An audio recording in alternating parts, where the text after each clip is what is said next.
There was a time once when the internet felt like its own world that was completely separate from mainstream pop culture. Obviously all that stuff was still around, but it wasn't all one and the same like it is now. And that isn't something that just happened instantly. At this point, we've been treated to decades of celebrities and pop culture in general contending with the internet and having varying degrees of success. So for today's video, let's take a look at celebrities versus the internet.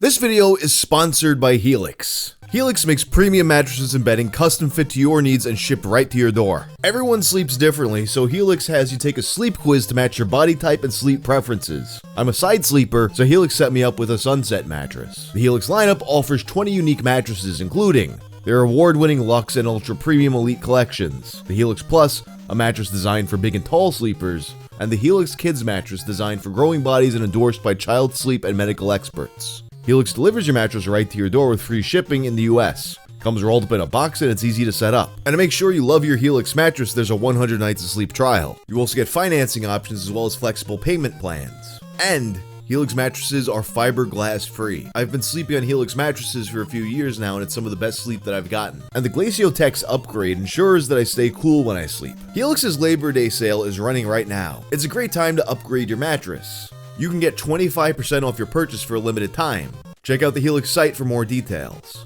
It's pretty common for actors from children's TV shows and movies to struggle with making the jump to more mature roles. For every Leonardo DiCaprio, there's 100 more Dustin Diamonds. One of the biggest cultural phenomenons of the 90s was of course the Power Rangers.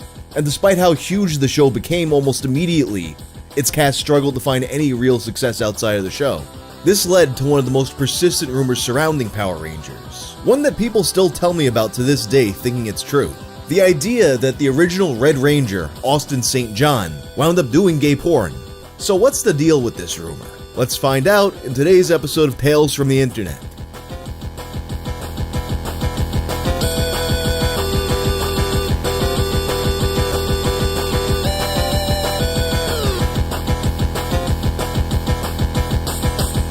On August 28th, 1993, a bunch of teens with attitude were recruited to help save the world from the evil Rita Repulsa, personally handpicked by Alpha 5 and the man living in a lava lamp known as Zordon. Zordon was a galactic wizard, and now guides Jason, Trini, Billy, Kimberly, Zack, and later on Tommy. Mighty Morphin Power Rangers became a pop culture sensation. Kids were losing their minds over this show. Christmas 1993 saw parents coming to blows with each other to get the kids these toys. You can just imagine someone's mom coming home with a black eye trying to get that Dragon Zord. Totally understandable too, those were some of the coolest toys around at that time. Stores had to issue apologies when they ran out of stock. There wasn't a thing the Power Rangers couldn't sell. Karate demonstration VHS tapes, Christmas special with Alpha 5, juice boxes, school supplies, a fan club membership. The show was the highest rated show among 2 to 11-year-olds, just absolutely demolishing their competition. The main cast though wasn't seeing anywhere close to the amount of money you would normally get from a hit show like this. Saban were working the main cast from sunup to sundown,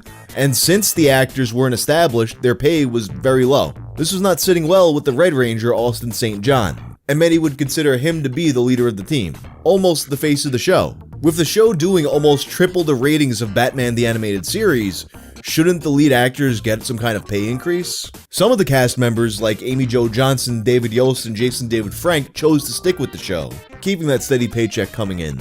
But not every cast member was willing to work for this cheap. Early into season 2, Austin St. John, Walter Emmanuel Jones, and Tweet Trang would walk off the show, refusing to come back until they got a new contract. They felt that the show was such a big hit, and the merchandise was so lucrative that what they were getting paid was insultingly low. All those action figures that parents were fighting over, they didn't see a dime of that. The toys were, when the toys were selling off the shelves and people were standing in lines for hours, it was all over the news. It was like, people are in line to buy the Power Ranger toys, standing in line for 6 hours. And angry. Angry because they ran out. And yet the cast members were working non-stop. But Saban would not budge and they pressured the striking actors to come back. Originally, according to Austin and Walter, the whole cast was in agreement that they would walk out. Different people, for their different reasons, changed their mind. Obviously, that would be Amy Jo and David Yost and Jason Frank.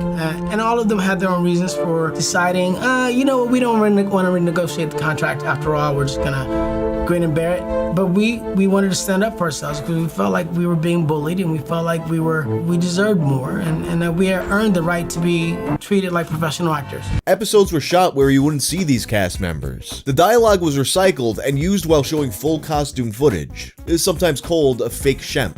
Unwilling to budge, these 3 cast members were just replaced. They were written off as having gone to a global peace conference. They didn't even make it to the first movie with the original lean enthusiast Ivan Ooze. According to Austin, there was talk of having the Rangers return for the first movie.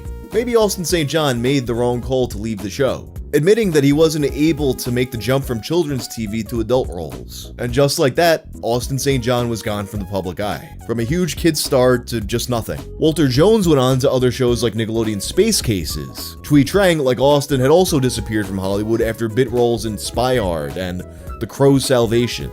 And after a few years, Power Rangers must have seemed like a good deal after all, because Austin St. John would return as his character Jason Scott, now as the Gold Ranger for Power Rangers Zio. But after that second Power Rangers run, Austin's acting credits go dark once again. There was a 2000 movie called Expose, also known as Footsteps, that he doesn't even remember doing. So what was he actually up to during this time? This time period, we're kind of in the early days of the internet. People are a bit naive to how easily rumors can be planted and spread. And the kinds of rumors that you'd see in a supermarket tabloid were finding their way online, as well as people just trying to make a cheap buck in all kinds of ways. Hey, did you think the pink Power Ranger's hot? Pay a subscription to this website and we swear you'll be able to go see her in a porno. Of course, this wasn't Amy Jo Johnson, just a woman with a passing resemblance. And of course, she isn't the only original Mighty Morphin Power Ranger associated with porn. Austin St. John left the Power Rangers to do gay porn. That's what the headlines were saying. Just another kid actor forced to do porn, like little sister from Family Matters, Screech, kid from Christmas Story. You know, Austin St. John had admitted that he couldn't make the jump from kids' TV to more mature roles. So if you're not getting adult roles, how about adult roles? The rumor of Austin St. John doing gay porn goes back as far as 2000, but it really started picking up momentum in 2006. Images and videos were being circulated of supposedly Austin St. John performing lewd acts and posing nude. The rumor was being spread by sites like Delisted. Here's some of what I can show you of some graphic photos if you want to take a look for yourself. To the naked eye, the body type seems to match up, until you notice the man in question seems to have a much bigger frame. Upon closer inspection, you can see that there's plenty of differences between Austin St. John and this man in the video, yet Reddit and other sites kept pushing this rumor throughout the years. As far back as 2006 though, forum users were cracking the case. This Jason Cutler they keep talking about, not real or credited. The specific rumor was that Austin St. John starred in a movie called Laguna Beach, a love affair, under the name Jason Cutler, with promotional material even saying Jason Cutler is a former Red Ranger. Of course, there is no Jason Cutler. Whatever Google results there were in 2006 have been corrected in the present day. But was there ever a Jason Cutler? Jason David Frank, while he was feuding with Austin, did go on a podcast saying that Austin St. John was a stage name. And that's why I'm saying Austin's fake. When I first started Power Rangers, honestly, okay, his name was, that's his real name. His name's not Austin St. John. That's a stage name. Could Jason Cutler have been his real name? No. These pictures and videos belong to a website called SeanCody.com. SeanCody.com had a clientele of male stars. This guy's name was Brock. So was this all just a coincidence? Was it some kind of wishful thinking? Did they just want to believe it was true? No, this website knew what they were doing. Instead of clearing up the rumors, they actively fed into them by making Power Rangers themed porn. BJs, solos, not just eating ass, but feasting upon it. You got him doing his best Master Chief impression doing some teabagging videos. And of course, at a passing glance, you could see the resemblance. I mean, honestly, it had me fooled back in the day. But if you really look, the shape of the ears, the nose, they're very different. But this rumor would just keep popping up no matter how fast other people were to correct it. It was almost like people wanted this to be true. And it turned out to be the case that a lot of gay men wound up having their first crushes on the Red Ranger, just as how a lot of straight boys had their first crush on the Pink Ranger. So Austin St. John did become aware of all these rumors. And of course, this was not him. I mean, I'm not gay. And I've met a lot of, I've got some friends who are gay, and they're the first to tell me that no one could ever confuse me for being gay. So, he had to sue them to get them to stop pushing the idea that the Red Ranger was making porn for their website. And they did everything they could to try and keep this rumor alive. Sean Cody makes a lot more money if people think the Red Ranger is the star. The only acting throughout the 2000s that he was doing was Power Rangers related projects. Of course, Austin wasn't getting paid to make his monster grow. He was working as a paramedic.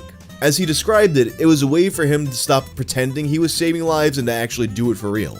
There's even a story of him helping save someone's life at Power Morphicon in 2014, which was confirmed by a fellow attendee who witnessed the event. According to Entertainment Weekly, Austin also served in the US military as a healthcare provider in the Middle East. For a guy who had to leave the original show at its peak, Austin St. John has since made his peace with Power Rangers. He has stayed very active in the world of Power Rangers, making comics and acting in Power Ranger fan films. But this isn't quite the happy ending that it might seem like. You see, he's currently in legal trouble for trying to defraud the COVID relief Paycheck Protection Program as part of a scheme that involved 17 other people. He's now facing 20 years in jail. So I guess all Rita had to do to stop Power Rangers is play the long game. Austin has gone on record denying all the charges, stating that these acts were committed by third parties whose goals were self-centered and had manipulated and betrayed his trust. Because of this legal issue, Austin could not participate in the Power Rangers Reunion Netflix movie from 2022.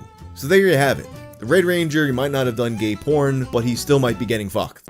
The level of access that fans have to celebrities has never been greater. It used to be that maybe you had an address to send a fan letter to, and maybe you would get a generic letter back and a glossy photo. But if you wanted to get any kind of peek behind the curtain, you had to wait for him to go on The Late Show to shill their latest project.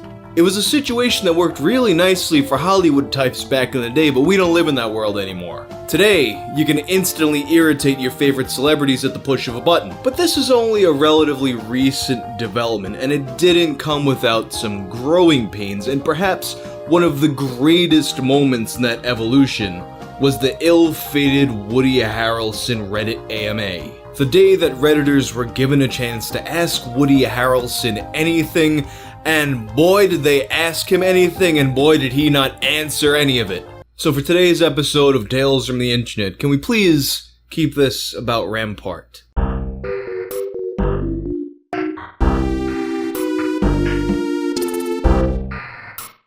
These days, the Reddit AMA is a standard stop on any celebrity's promotional tour. It's as commonplace as going on a late-night TV show or the morning news. All different kinds of people have done AMAs at this point. Actors, musicians, scientists, even Obama did an AMA. But the thing about AMAs is that they can vary a lot in quality. Sometimes you'll have people who want a more curated experience, so a Reddit representative will just give them what they believe to be the best questions, and they'll answer them sometimes in a video. But really, AMAs are at their best when the person is really there on Reddit answering the questions in the moment, and answering any questions, even the hard ones. And that kind of AMA is the exact opposite of the notorious Woody Harrelson AMA. It all starts with a movie called Rampart. Rampart was a police drama with a star-studded cast including people like Woody Harrelson, Ice Cube, Steve Buscemi, and more. And if you were to go right now on Google and look up Rampart, you would see that some of the suggestions include Rampart Reddit AMA and Rampart Woody Harrelson AMA. But Woody Harrelson didn't actually have the first AMA about Rampart. It was on January 10th of 2012 that Oren Moverman, the writer and director of Rampart, stopped by Reddit to talk about his upcoming movie. Hello Reddit, I am Oren Moverman and I'm in LA getting ready to release my new film Rampart, which opens in theaters on February 10th with Woody Harrelson and many other faces you'll recognize. I've got someone manning the keyboard throughout the day and will be back to answer questions at 12 EST and then again later in the afternoon. AMA. And Oren's AMA went really well. They asked him all kinds of different questions on a number of topics, questions about his creative process, advice for getting into the industry, what it was like to work with Woody Harrelson. There were very few questions that were actually about Rampart itself, which is fine for an AMA because the point of an AMA isn't to really blindly shill something to an audience. It's about actually connecting with the audience and building a relationship with them. It's about interacting with the audience. You know, something that you can do on Reddit that you can't do on TV. And it's clear that Oren understood this, but if you scroll to the top of the thread, you'll see comments indicating that someone else didn't quite get it. Have you considered talking to Woody about how to do an IMA? Are you aware that he is totally obsessed with you and that you are pretty much the only person he ever talks about? Has Woody lost his mind? You might want to do some damage control. You seem like a pretty normal, down-to-earth guy, but Woody or his PR bimbo really screwed the pooch on this one. Might have cost you a lot of money due to lost fans. Woody Harrelson's legendary Reddit AMA would take place a month after Oren's, in February, a week before the movie came out.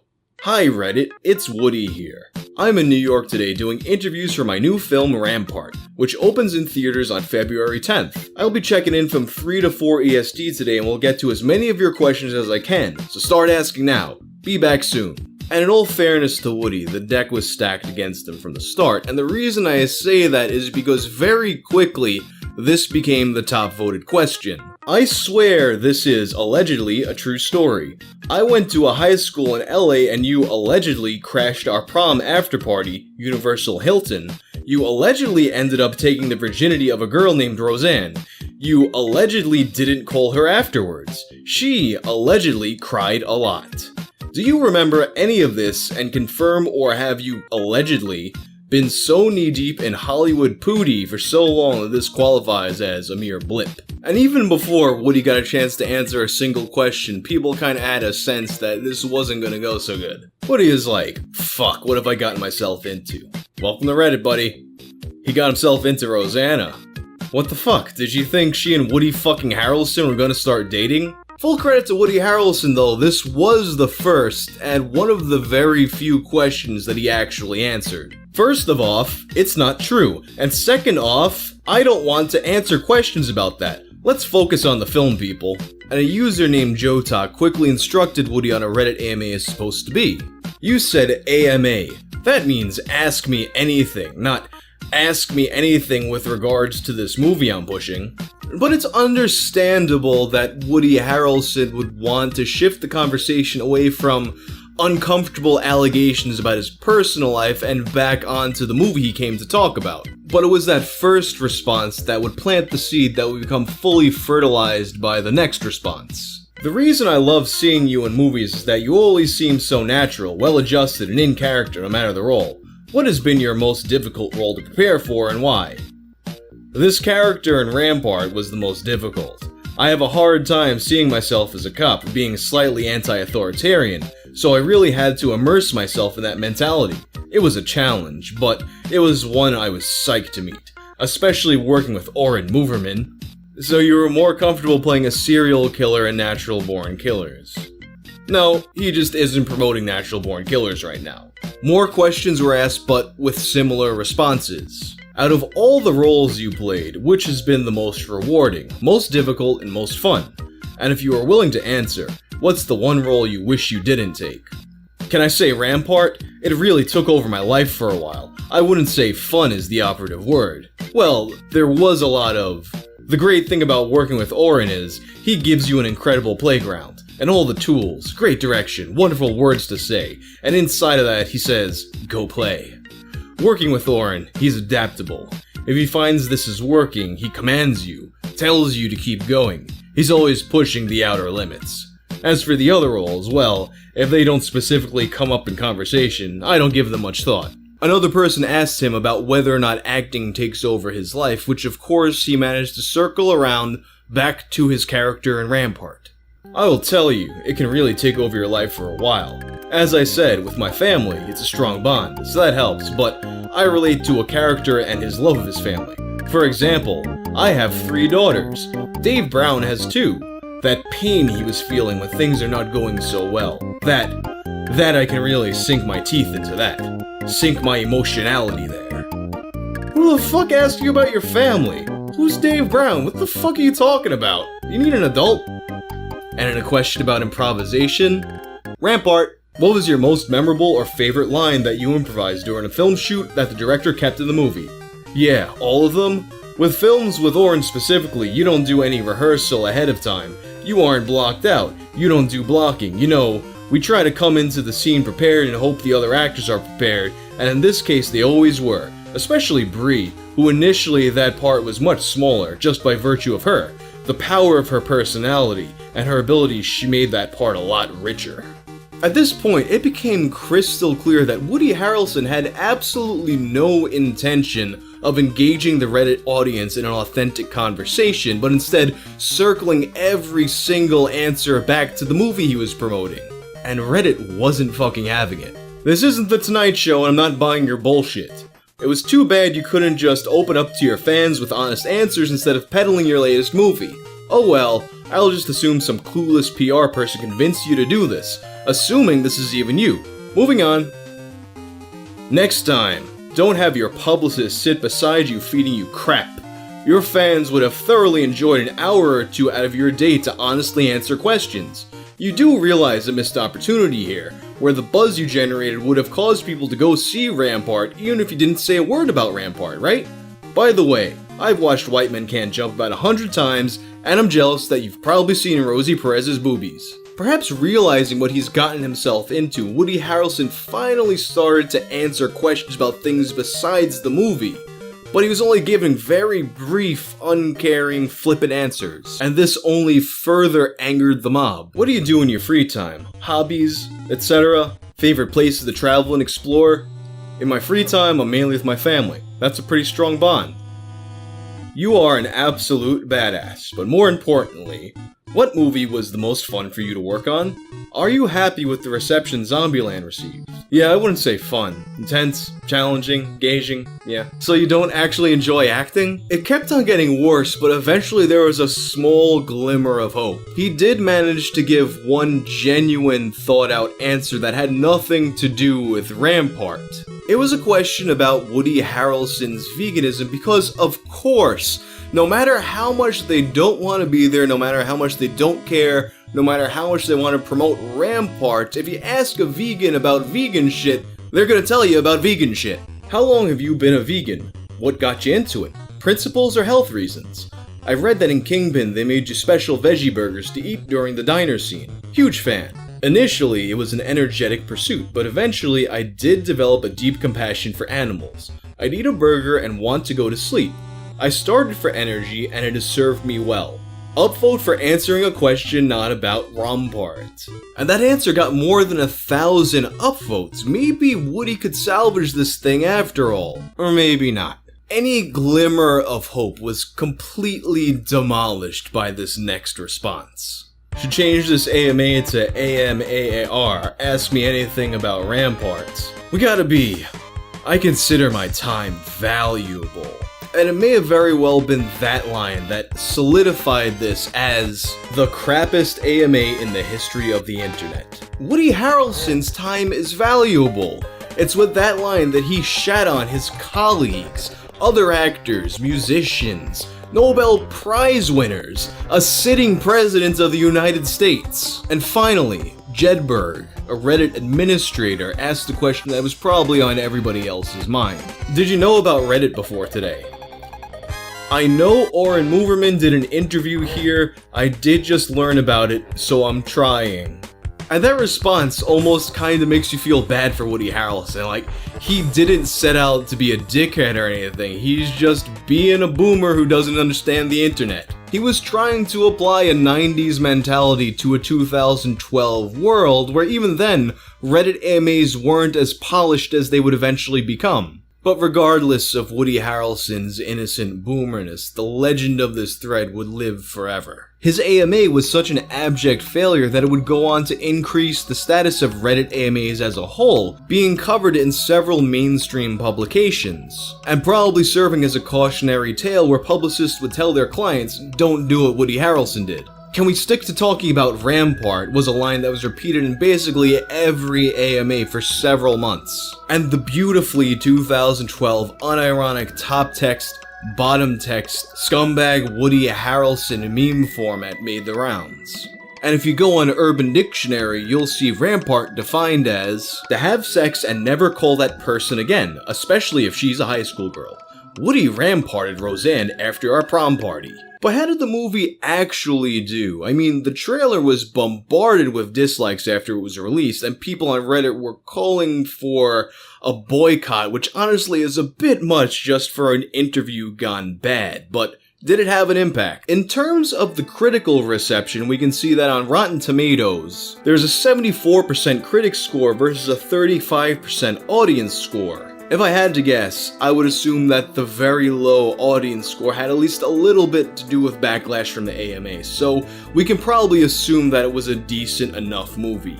Commercially, though, the movie was an absolute flop. It grossed about $1.5 million with a budget of about $12 million. And while some might say that maybe the Reddit AMA had to do with the poor performance, I think it's actually the opposite. If anything, I'm sure that there's some people who checked that movie out just out of morbid curiosity. They went to the theater for the meme of it.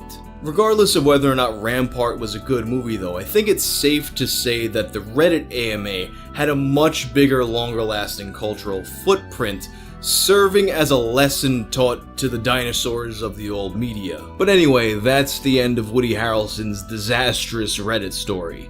There was a time in my life when I was on a quest to watch every single Jean-Claude Van Damme movie. It starts with Bloodsport, which is one of my all-time top movies. My friends were just constantly quoting it out of context, like some kind of communal group stimming. You're not going to call the cops? Okay, USA, Brick, don't hit back. Then I'm like, you know what? Let me see what else Van Damme's got. And at the time I'm on my Jean-Claude Van Damme journey, Blockbuster Video introduces one of the greatest deals in movie history in an attempt to compete with Netflix before streaming took over. They mail you 2 or 3 movies at a time. Then when you're done with those movies, you return them to the Blockbuster Video store, where they give you a new movie immediately. And then while you got that movie, they mail you another movie. This absolutely destroyed their revenue, was another nail in the coffin, but it was great for guys like me. And I had tons of downtime on my old job, so I'm watching Kickboxer, I'm watching Tony Khan's favorite movie, Time Cop. I have myself a double feature of Double Impact and Double Team. You know, you watch a Van Damme movie, you know it's gonna be cheesy, but it's gonna be awesome. And then in the middle of this Van Damme binge, in 2008, he puts out this movie called JCVD. In this movie, Jean-Claude Van Damme plays himself, but a version that's kinda real but kinda fictional. He's a faded and forgotten action star from the 80s, and he finds himself in the middle of a post office robbery. And it was really good, but in a different way from his other movies. It leaves you thinking, wait, this guy could actually act? He could make the audience feel something besides, hell yeah, dude? Some people even went so far as to say that he deserved an Oscar for this performance. And because of JCVD, Jean-Claude Van Damme finds himself in the middle of what was looking to be a career revival. So he immediately begins work on a project that's written, directed, and starring him. And in his own words, this movie was a message sent to him from God. But God never gave me the solution, basically, of saving the world. I made a movie about it called Eagle Path. But it's not out yet. In production for, at this point, about 16 years, it's become his Chinese Democracy, although that actually came out. With this project, who knows if it'll ever see the light of day. This is the story of Full Of, aka Frenchie, aka The Eagle Path, aka Soldiers, Jean-Claude Van Damme's unreleased film.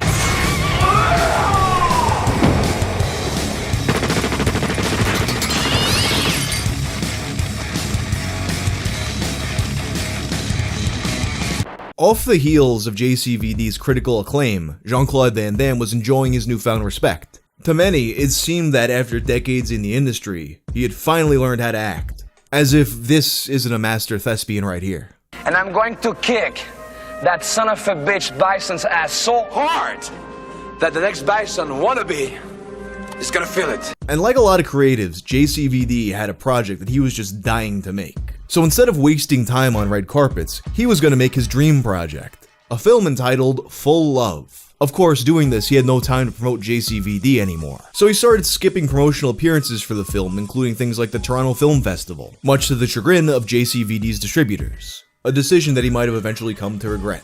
Full Love was also the reason that he turned down the first Expendables movie. In an article by Les Inrecuptibles, loosely translated, when Sly called me for the first time, I was in full editing fever in Hong Kong for my new film, which is not yet finished by the way. He was almost called Soldier, then Eagle Path, but finally I come back to my first idea, Full Love. You see a poster with guys who shoot with a machine gun and a title on top, there, Full Love. I think it creates something, no? So in short, I was busy and I refused cordially. Full Love actually wasn't JCVD's first time directing a movie. In 1996, The Quest was JCVD's directorial debut, a film that he also starred in. Van Damme plays a man who goes from 1920s New York to Tibet and ends up in a fighting tournament. After an overwhelmingly negative reception to the film, both critically and commercially, Van Damme would later admit that taking on so many roles in the production of this film may have just been too much for one man to handle, but I guess he decided to give it another shot. The film was shot in 2008 in Thailand, and by 2009, publications like Screen Anarchy were reporting on early first impressions of what was then entitled The Eagle Path. And then in early 2010, we get our first trailer. JCVD is an ex-GI turned cab driver named Frenchie, and he has to protect a woman named Sophia from assassins. Then he winds up in over his head, so he recruits a squad of badasses to help him. And there's also some kind of eagle allegory that ties it all together in a way that we'll probably figure out when we actually watch the movie. All in all, the trailer gives the impression that this is what you would expect from any Jean-Claude Van Damme movie. Doesn't quite seem like the message from God that Van Damme said it was going to be. But more insight into this film would be given that May during the Cannes Film Festival. Van Damme would have screenings of the film in hopes of getting a distributor on board, which is a pretty common practice. But these screenings didn't manage to generate any interest. And now, while this film likely is probably not Citizen Kane, but it's not as if Van Damme has ever had trouble getting his films distributed. He may not be as big of a deal as he was in the 80s, but he's been consistently putting out new movies. So what could have possibly been different about this? On May 17th, after the screenings, The Wrap published an article entitled, "What Was Jean-Claude Van Damme Thinking?" His new Eagle Path had a number of programmers and buyers scratching their heads, and they spoke to several people who were in attendance. It could possibly be the biggest embarrassment of his career, right when he had built up my hopes with JCVD. I thought this man had been underrated for so long. There is also a scene described by one of the viewers where he pulls a catheter out of a guy, which honestly kind of sounds like a badass scene. You got shades of Sonny Chiba there. The negative reception this film got at the festival was basically universal. You had Variety calling it unwatchable. Great job. Blueprint Reviews spoke about how they saw a group of teenagers at the screening walk out while calling the movie shit. It was also said that besides Van Damme's performance, everything else about the movie felt amateurish. Yet, the people working on this film were no amateurs. For example, its cinematographer Doug Milsom worked on The Shining and Full Metal Jacket. That is quite the pedigree, so clearly incompetence on the part of the crew wasn't what was going on here. One of the things that was said to be baffling to the money men in attendance was the film's ecological message. With Van Damme's history of fighting for animal rights and various environmental causes, it makes sense that he would want to put that kind of messaging in his message from God, but that message didn't quite land for the people in attendance. Perhaps a bigger issue was the ending. It was described as 2001-like, a montage spanning birth, death, and the end of the world, you name it, which makes me think of the end of Evangelion. And in a recent interview with Viking Samurai, Ross Clarkson, who also worked on the film, speaks about how the production was littered with issues and creative disagreements, including the entire crew telling him to get rid of this ending. I directed some parts of it. I did some second unit on it because him and Doug had a bit of a falling out on it. In the beginning, it wasn't such a bad film, but the end just went sort of totally off the rails, and it's like, JC, what are you doing? Just lob that out and you have a film. But he wanted to save the world with it and whatever, and I saw him a few weeks ago, and he still says it's going to be released. Something else that was possibly an issue with this movie was how, in Van Damme's own words, it was made day to day without a script. That's not meant to say there was no story or the script didn't exist. He just wouldn't show it to the actors. It was in my head and I shot the film without a script, which is very unusual. So my DP, director of photography, the actors, they were like very upset at me because they want to know what's going to happen next. His reasoning being, and it sounds logical, that you don't know what's going to happen in real life, so if an actor performing in a movie doesn't know what's going to happen, you'll get a more realistic performance. In practice, I don't necessarily know if that's true. During the screenings, Van Damme also had what came across as a kind of desperation when addressing the distributors. It felt like Van Damme was talking to us, the distributors of JCVD, when he got up and said, "I'm saying this to distributors. I know I haven't been good in the past. I will come to your theaters. I will do your American TV shows." Which, after abandoning the JCVD promotional tour to work on this movie, it's reasonable to assure distributors that that won't happen again. What was less reasonable was how he allegedly blocked people from leaving the screenings, like physically with his body. I can almost picture this being a scene in some kind of prequel to JCVD. Maybe he starts beating up the kids who called his movie shit. But despite all the reporting about what a disaster these screenings were, it appeared that someone bit. Because in June of 2011, the Eagle Path was listed for sale on Amazon UK's website, but then it was removed in October. This movie was clearly shaping up to be some kind of a disaster. And he had already admitted that taking on all these different roles while working on The Quest was a struggle, so why would he put himself through this again? Van Damme spoke about this in a 2011 interview with Black Belt magazine. "I put my own money into the Eagle Path. It's a very personal project for a number of reasons. Not just because of that, or because my son Christopher and my daughter Bianca are in the movie. It's a story I wanted to tell for a long time. When I talked about making films before, people told me they liked the idea but then suggested changing so many elements that it would no longer have been the movie I wanted to make. After JCVD, I knew I wanted to do something that was a little different, and I thought it was time to do this project. So I decided to put up the money myself and shoot the movie I wanted to make. I used a lot of new actors, and I gave them the chance to improvise, to breathe life into their characters. We had a cast that was all working together for the same goal. It's a hard film to talk about without giving too much away, and I am interested to see how many people respond to the project and the performances. This movie was clearly very important to him. He even named it as one of his own top 5 favorite movies from his filmography.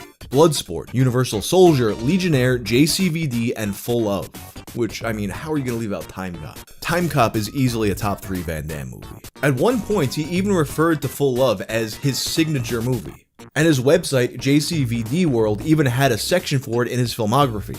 But having had no success in getting distribution for the film, it was clear that more work had to be done. So in 2012, Van Damme would go to Bulgaria with a longtime collaborator, producer Moishe Diamant. They did some reshoots with the intention of clarifying the story and beefing up the action scenes. And after these reshoots, promises that the movie was finally coming were made frequently. That July, Matt J. Horn would get an interview with one of the co-stars of Eagle Path, Byron Gibson, who JCVD had personally cast as a gangster. He hadn't seen the movie since it was filmed 4.5 years earlier, but still, Byron was confident that the movie was coming out soon under the name Soldiers. In 2013, Jean-Claude told Asian Movie Pulse that he vowed to bring it out in its best image.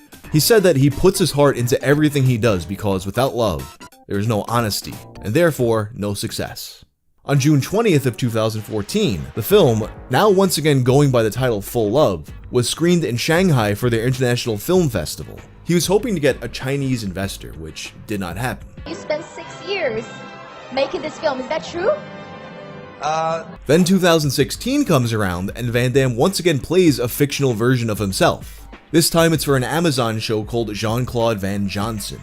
This show has a bit more of a comedic bent than JCVD, and the humor often revolves around aspects of his personality that, based on what we've heard in this video, seem somewhat true to life. So at the very least, we can tell that he's self-aware of who he is as a person, and that kind of honesty was part of what made JCVD so good. And the pilot is well received, and Amazon picks it up for a full series. Then in November of 2016, Peter Atencio, the director of the show, responded to a tweet asking when the episodes would be released. And then Jean-Claude says that after JCVJ is out, Full Love is next. The next couple of years would bring more new cuts of the film, new trailers that were very similar to the original trailer, and more attempts to woo distributors at film festivals. And none of it was successful. Then in November of 2018, he announces that he's doing even more reshoots in Hong Kong, and he provides sneak peeks on his Facebook page. The next month, he says he's been filming for 3 straight weeks while also working on the film Lucas/The Bouncer, and his son's going to add music and songs to the movie. Then in 2019, he announces that he was finalizing the ADR and a new improved cut of the film. March 25th, 2019. It's been a long road, but I promise it will be worth the wait. The next day, a teaser trailer drops on YouTube, or as it's titled, Distribution Trailer. Then a few days after that, the website City on Fire reveals that a 3-disc special edition of Full Love was coming to Blu-ray. It would contain all the different cuts of the movie, the Full Love cut, the Eagle Path cut, the Soldier cut, and even a fan edit of all 3 cuts. There would also be countless special features with interviews spanning back to 2008, a slipcover, and even a booklet, and it was going to be a Walmart exclusive. And this is more care than any Jean-Claude Van Damme film has ever received. So clearly, whichever distributor finally picked this up really went hard for it. Oh wait, I forgot to mention that this was announced on April 1st. Of course, multiple sites would still bite. December of 2019, Frenchie is coming within the next few months. Full Love is now being called Frenchie, Frenchie, Frenchie, and Frenchie will come out in a couple of months. It was only renamed back to Full Love a few months ago, and now it's called Frenchie. And of course, the film does not come out in the next few months. Although in January it said that post-production is finished. I finished the film, we just finished the post-production on the movie we've done a couple of years ago. But now, with the film finally done, allegedly, COVID-19 happens. Movie theaters are shut down. So now instead of looking for theater distribution, he wants to get on a streaming service. Of course, this film does not wind up on a streaming service. And according to an interview that Chris Van Damme did with Viking Samurai, in 2020 they would do even more reshoots. Something that Chris expressed a lot of exasperation over, but he did seem to feel after having done it that the reshoots were very worth having done.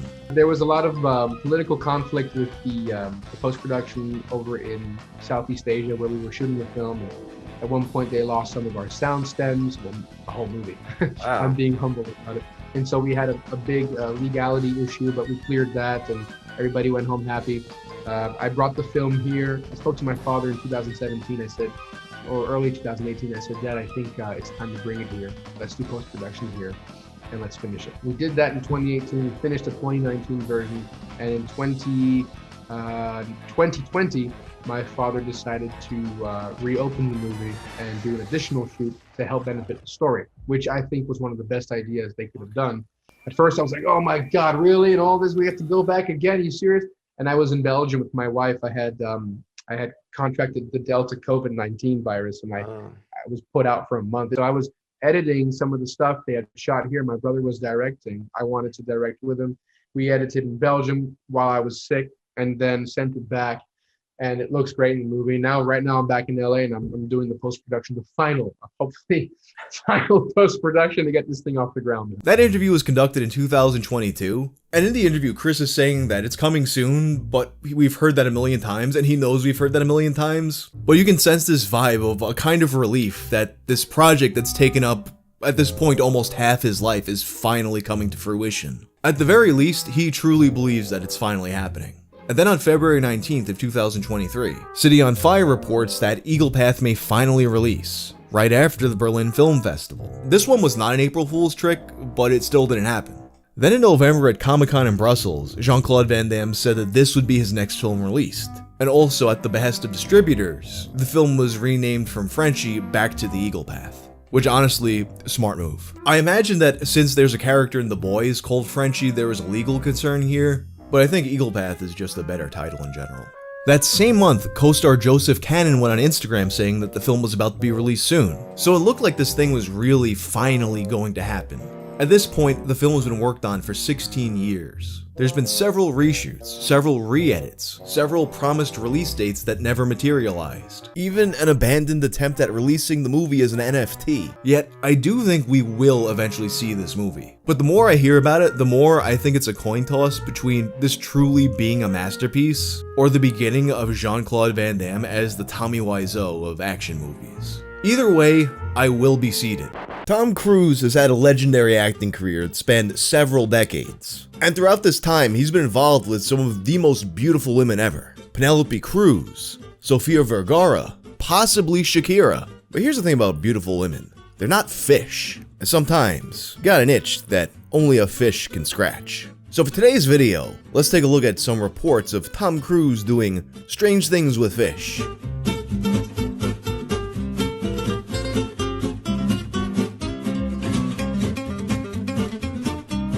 Tom Cruise is a guy whose proclivities have always been the subject of rumors and gossip. Famously, there's always been a rumor that Tom Cruise is secretly gay.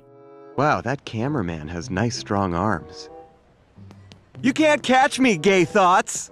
This rumor has been so persistent that he even won a $10 million lawsuit in 2003 over it. And it's for that reason that I must reiterate that everything that I talk about in this video is completely unverified. And frankly, if these stories are true, there's probably a good reason why it's just not what it looks like. So recently I got a message from my friend Linz, who hosts the Dystopian Simulation Radio podcast, asking me to cover the rumors about Tom Cruise fucking fish. And I'm like, the what now? Like, we've all heard about Richard Gere putting gerbils up his ass, but this is a new one to me. I've heard a lot of weird stuff about Tom Cruise, I've seen Tom Cruise do a lot of weird stuff, but I've never heard anything about the fish. An initial search brings me to the last podcast on the left, and it seems like the Tom Cruise fish lover rumor has been a bit of an inside joke for them for a few years. As far as I can tell, the rumor becomes a part of that community through the Page 7 podcast, which is a celebrity gossip podcast on their network.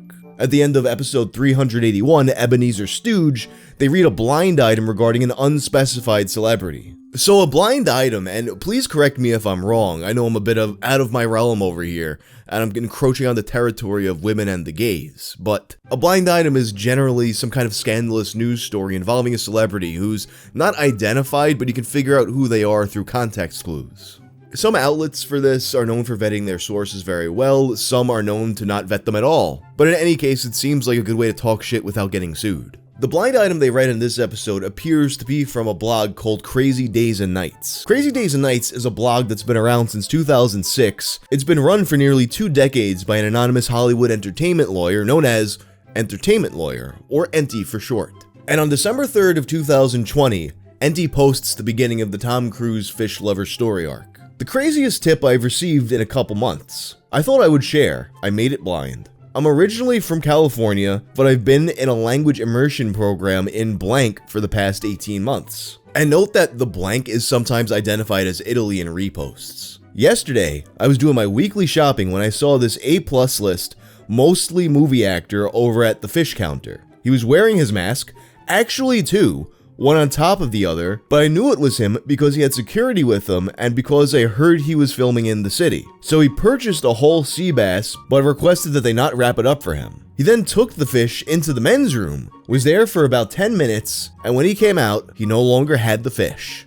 I don't know what he was doing with it, but it's really fucking weird. I mean, clearly, he just unequipped the fish and put it in his inventory, right? I can almost imagine some kind of Larry David-esque scenario going on here. Like he took his sea bass into the bathroom and dropped it by accident, and who's gonna want to eat a sea bass that you dropped on the dirty bathroom floor? So you have no option other than to toss it. R.I.P. sea bass. Then he comes out and someone sees him and he's like, whoa, no, it's not what it looks like. Now, of course, Tom Cruise is identified pretty quickly in the comments. At the time, he was filming Mission Impossible 7 in Rome, and he was spotted all over the city wearing 2 masks. That has to be Tom Cruise purchasing his next wife. And now, I'm not a fish expert, so I wanted to look up a sea bass and see exactly how it looks so I know what's going on here. And I mean, look at it. It's kind of asking for it.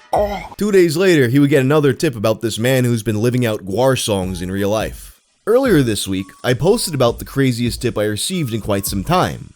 Here's a continuation of that tip. The only edits are for blindness and a note on 2016. I believe I know who the fish bathroom guy is. I think it's this A+ list mostly movie actor because I witnessed him doing something similar in 2016. The actor was actually briefly in town in 2016. In a supermarket in LA, he had been wearing sunglasses, but it was definitely him based on the nose and the bodyguard next to him. I mean, being LA, I guess it could have been any celeb, but it was really the nose that gave him away. Tom Cruise, of course, has been accused of having nose jobs several times. So here's how his nose would have looked in 2016. Would you recognize that nose? I actually think I might. Although now, because of the nose comment, you got some people thinking it might be Adrian Brody or Owen Wilson. I took a number from the red number thing and waited to be helped. Our actor was taking a while though, because he was carefully examining every fish that the guy placed on the scale. Finally, he settled on one. Not sure what kind it was though. The actor requested the man not wrap it up, so that's actually the only reason why I followed him. I thought maybe they were filming a movie or something, and they had an emergency need for a new prop. He went into the men's room with the fish, and the bodyguard, but I stayed outside, afraid of appearing to be yet another star-struck civilian following a celeb somewhere. Although, when they opened the door to the restroom, I could see that there was not a film crew inside. I waited around like 5 minutes pretending to be shopping, and was about to leave.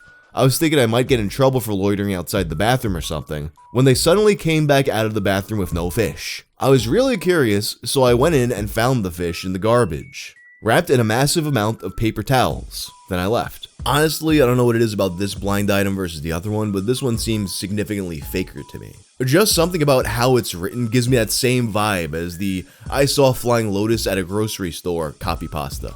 You know, maybe he needed that fish there to prevent electrical interference. The need for him to pick out just the right fish though is an interesting new detail. As Proximus Centaurus points out, it is important. You gotta make sure it's a female. You don't want a male fish because that would be wrong. You know, I mean, diddling a fish is one thing, but being gay with a fish, ugh. And it's legally proven that Tom Cruise isn't gay. There's also an argument about the logistics of getting an unwrapped fish at a grocery store. I'm sure some of you are thinking about that right now. Sure, You just hook a couple fingers through the fish's mouth and gills and carry it through the store, dripping fish slime all over the floor, as well as on your nice Italian loafers and your fancy slacks. Then you get back to the register and you hold it up on the moving belt, creating a slimy mess that the cashier has to clean up.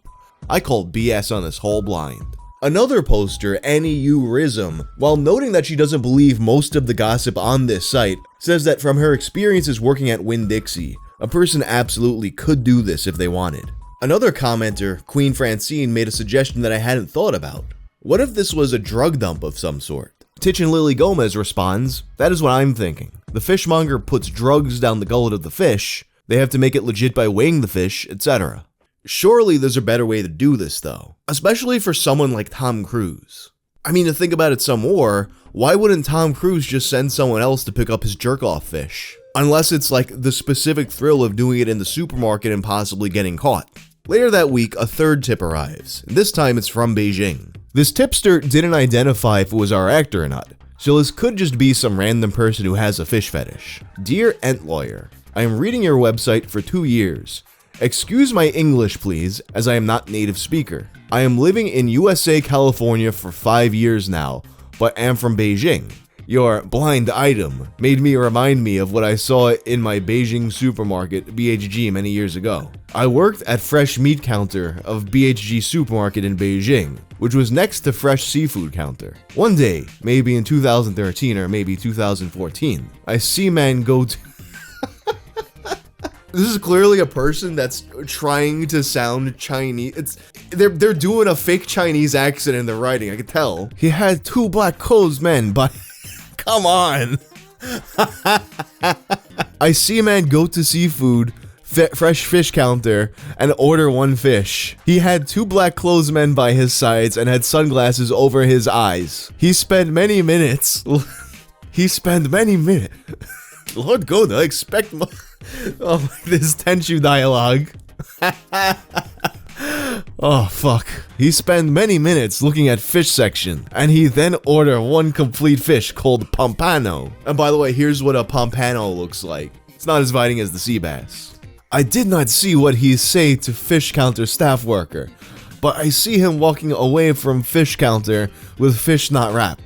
But fish was raw, so I do not think he would eat it then. At closing, my superior says, there is Pompano in bathroom rubbish bin. I tell her what I see and superior says she see the same type the day prior. Also, my peer who works later shift informed me that strange man returned to supermarket in the evening and purchased pig trotters, pig feet. He put every package of pig feet in shopping cart and then becomes distressed when my friend says there are no more. Now, as I noticed while reading that, many of the commenters also noticed that this Chinese cadence sounds fake as fuck.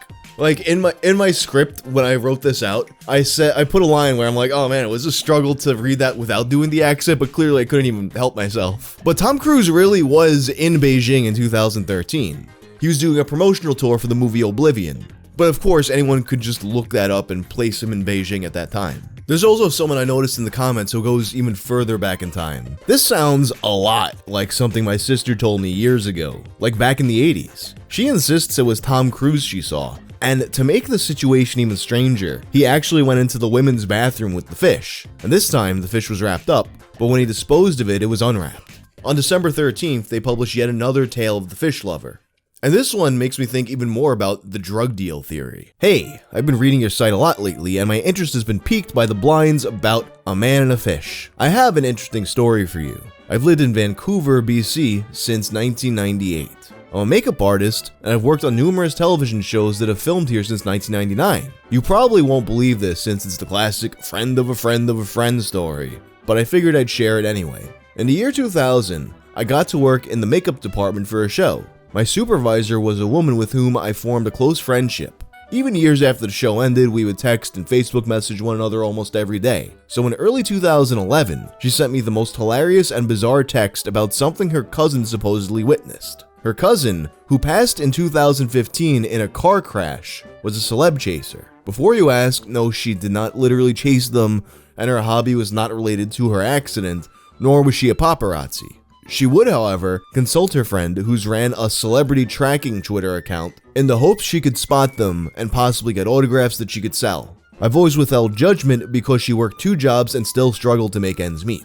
She heard that this A-plus list, mostly movie actor, was filming at the Vancouver Convention Center. She lived really close by at the time, so she jumped in her car and was there in about 5 minutes. She was too late though, and only caught a glimpse of him as he departed the scene. But she saw which car he got into and followed it for blocks until his driver pulled into the lot of the IGA on Robson.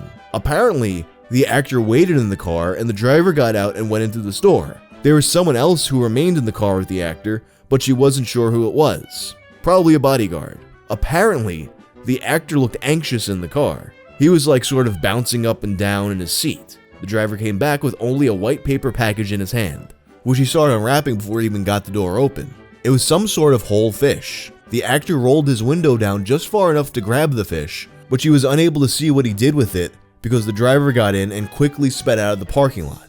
I thought my friend was totally bullshitting me, but the blinds I've been reading lately have really made me start to wonder if she was telling the truth. And the commenters seem to be thinking more along the same lines I am, that this is starting to sound more like a drug deal than a sex thing. But like, why would you need your drugs to be delivered stuffed inside of a fish? Like, I could see if this was one specific dealer's procedure, but why would you need it done this way everywhere around the world? Like, oh yeah, I'm going to China, you know what I want to put up my nose? Fish slime. You're to get some kind of brain parasite. Then the next day, they get yet another fish story. This was my first time ever as an extra, and I was actually told I was lucky because I got to get more glimpses of the actors than most extras do. I noticed this A-plus list, mostly movie actor, who seemed jumpy, sorta like he was on something. He was like bouncing on the balls of his feet. He wears specially made shoes with really thick soles, by the way. I'm good at reading lips because I have partial hearing loss that's getting worse as I age. And as the shoot was ending, I was on the other side of the street from him, so I couldn't hear what he was saying, but I read his lips and he kept saying something about a fish. He said the word at least 3 times. Now this one to me, it almost feels like he's satirizing the other posts. It's starting to get a little goofy. I mean, more goofy than it already was, and some of the commenters are getting a little tired of the fish stories. Some of them think it's a troll or people trying to get attention, and others just don't care and they want regular celebrity gossip. But they start to get more and more of these fish posts and they get goofier and goofier. Like a guy in Boston who saw him get mad when a store only sold fillets and not whole fish. But then you got someone who wrote a haiku. Fishman is A-plus list, mostly movie actor. I know because I saw him do stuff with a trout. It was long ago, on a long-lost movie set in California. I'm not an actor. My mother was in the crew. She brought me along. He had trout brought in, whole and large with mouths open. He refused to share. Then he disappeared. Into the bathroom with one. He thought no one saw. I went in after, and I found it in the trash can, stuffed at the bottom. It was in rough shape. One eyeball was popping out. The mouth leaked white stuff. I ran to my mom. She told me to shut my mouth, so I said no more. The final fish post comes on February 10th of 2021. I think I know the identity of the fish lover. Back in, I think 2015 or 2016, I worked in a pet store in Georgia. A friend of mine who worked the registers and would assist in the live animal department when needed came up to me one day in tears and said that this A-plus list, mostly movie actor, had just flipped out on her. He had come into the store about 10 minutes prior and had begun inquiring about fish. He wanted to purchase a Plecostomus, which is a type of suckermouth catfish that can grow to 24 inches long depending on species. And here's a Plecostomus. What are we thinking, fellas? He said he wanted the biggest one we had. My friend showed him the common plecos we had, which grow to be the largest, but none were more than about 6 inches long because we received them all as babies and they're always purchased by customers before they mature. He began demanding one that was at least 20 inches long, and my friend told him that we simply did not have any that size. She suggested he go to any of the small mom and pop fish stores around the city, as they usually have at least one massive pleco suffering in a way too small tank.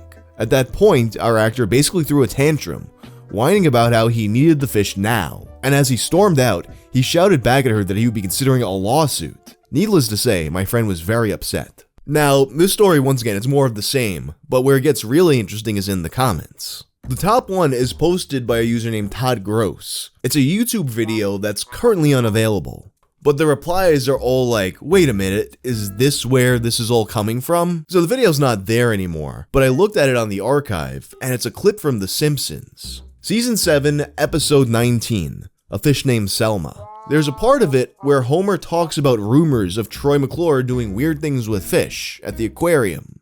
Yeah, who'd have thought he'd turn out to be such a weirdo? What are you talking about? You know, his bizarre personal life.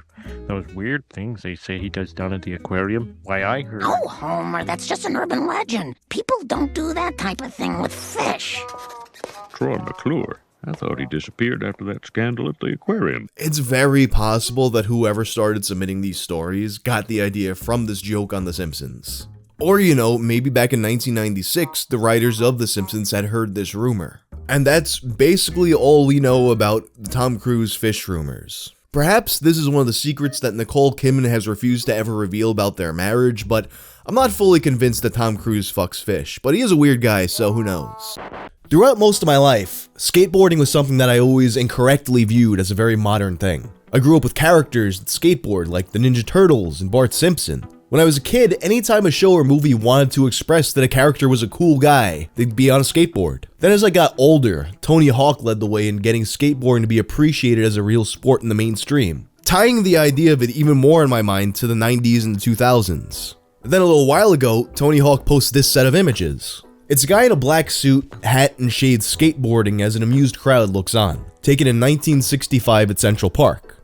Even knowing that I was wrong about skateboarding being an 80s thing, he still looks like some kind of a time traveler to me. I mean, there's literally pictures supposedly of John Teeter where he looks like this. There's just something about this picture and all the conflicting associations we have with the things in it. A guy wearing a nice, well-tailored suit, which isn't ideal for athletic activity, and it's also something you'd associate with a stuffy old businessman. And he's not just riding a skateboard, but seemingly doing it with absolute confidence and command of it. In 1965. But Tony Hawk didn't post this just to be like, hey, here's a cool guy, why don't you look at him? He's been interested in this image for quite a while, and he decided that it was time for him to resurrect his search for the man in the photo. A tall order considering this was nearly 60 years ago. But honestly, a guy like this who clearly likes to stand out, I wouldn't be surprised if there is someone out there who actually remembers him. So for this video, let's take a look at the few leads we do have for this guy.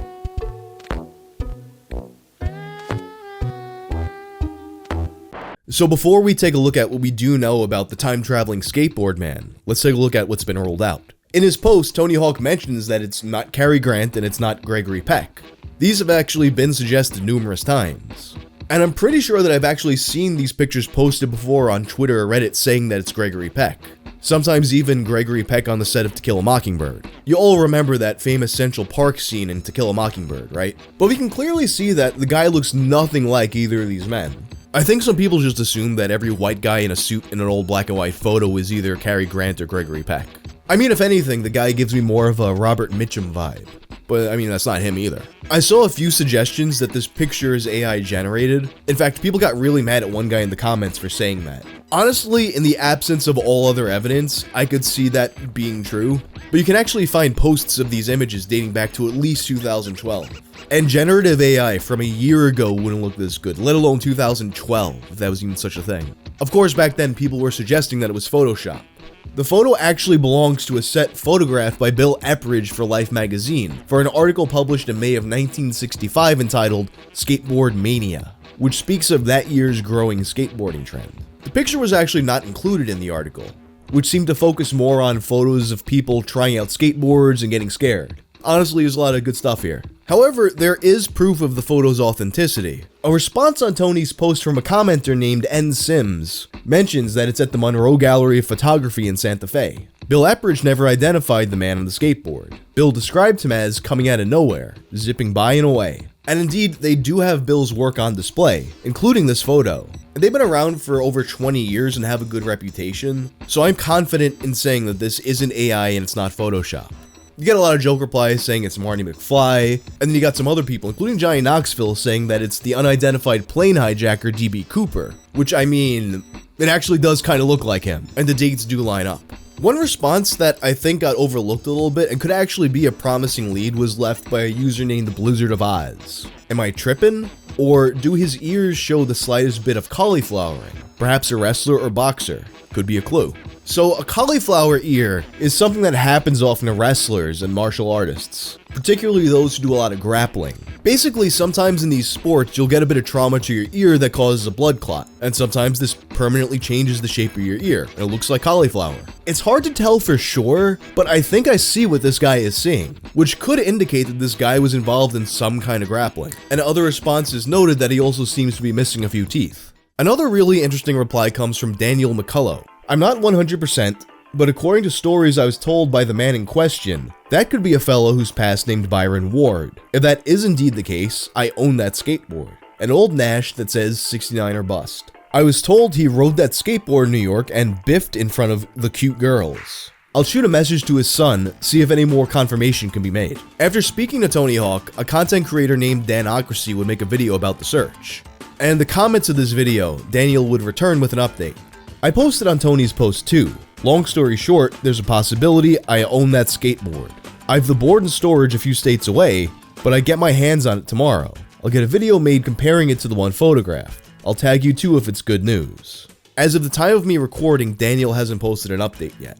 Now, searching for Byron Ward wasn't super helpful as there's a million guys named Byron Ward out there. But looking up Nash skateboards from the 60s actually gives you a lot of results that look kind of similar to what the man in the picture has. And there's more info that can be gained from the comments on Danocracy's video. In one exchange, Ian McKay89 asked if the photographer is still alive. Danocracy responds that he passed away in 2013, and according to his team, there are no notes saved from this interaction. One bizarre interaction that happens, you have a user named BFASMR with this post. I know him. He's actually my cousin's uncle, who's worked on the cover art for the album Darude Sandstorm. Which, you know, obviously, he's combining the old Darude Sandstorm meme with my uncle works at Nintendo. Darude responds, can confirm, the timeline matches. Cousin Sampo was a dapper skater and a mean graphic artist. Presumably, the cousin Sampo he's referring to is Sampo Hananen, who created the cover art for a number of Darude releases, as well as a lot of other electronic albums throughout the 90s and 2000s. I'm not sure if Darude is making a joke of his own, or if he just wasn't really paying attention to the details of this post, but it's highly unlikely that this man, who began his art career in 1996, was alive in 1965, let alone skateboarding around Central Park in a suit and tie. But it's pretty funny that some people in the comments think that this is the big lead that's blown the whole case wide open. Of course, this is the real hottest lead. That's Tony's uncle Mike. Mike Hawk. And that's about all we know about this photo so far. Clearly there's very little to work off of here, but I'm actually weirdly confident that somebody out there knows this guy. He just looks like a guy that people know. I know you know what I mean. Anyway, thanks to Casey Stead on Instagram for bringing this story to my attention. Did you ever hear about the lost Seinfeld episode? The one that was supposedly so offensive that it was canceled during a table read. Basically, Elaine buys a gun, yada yada yada. It upsets director Tom Sharon and Julia Louis-Dreyfus, yada yada yada. The cast revolts, yada yada yada. And the script gets tossed, forcing Larry David and Jerry Seinfeld to write an entirely new episode in just 48 hours. I'm not gonna lie, I'm a pretty big Seinfeld fan. I mean, along with The Simpsons, that was my preferred background noise for most of my life. And I only ever just heard about this recently. So for today's video, let's take a look at the lost episode of Seinfeld.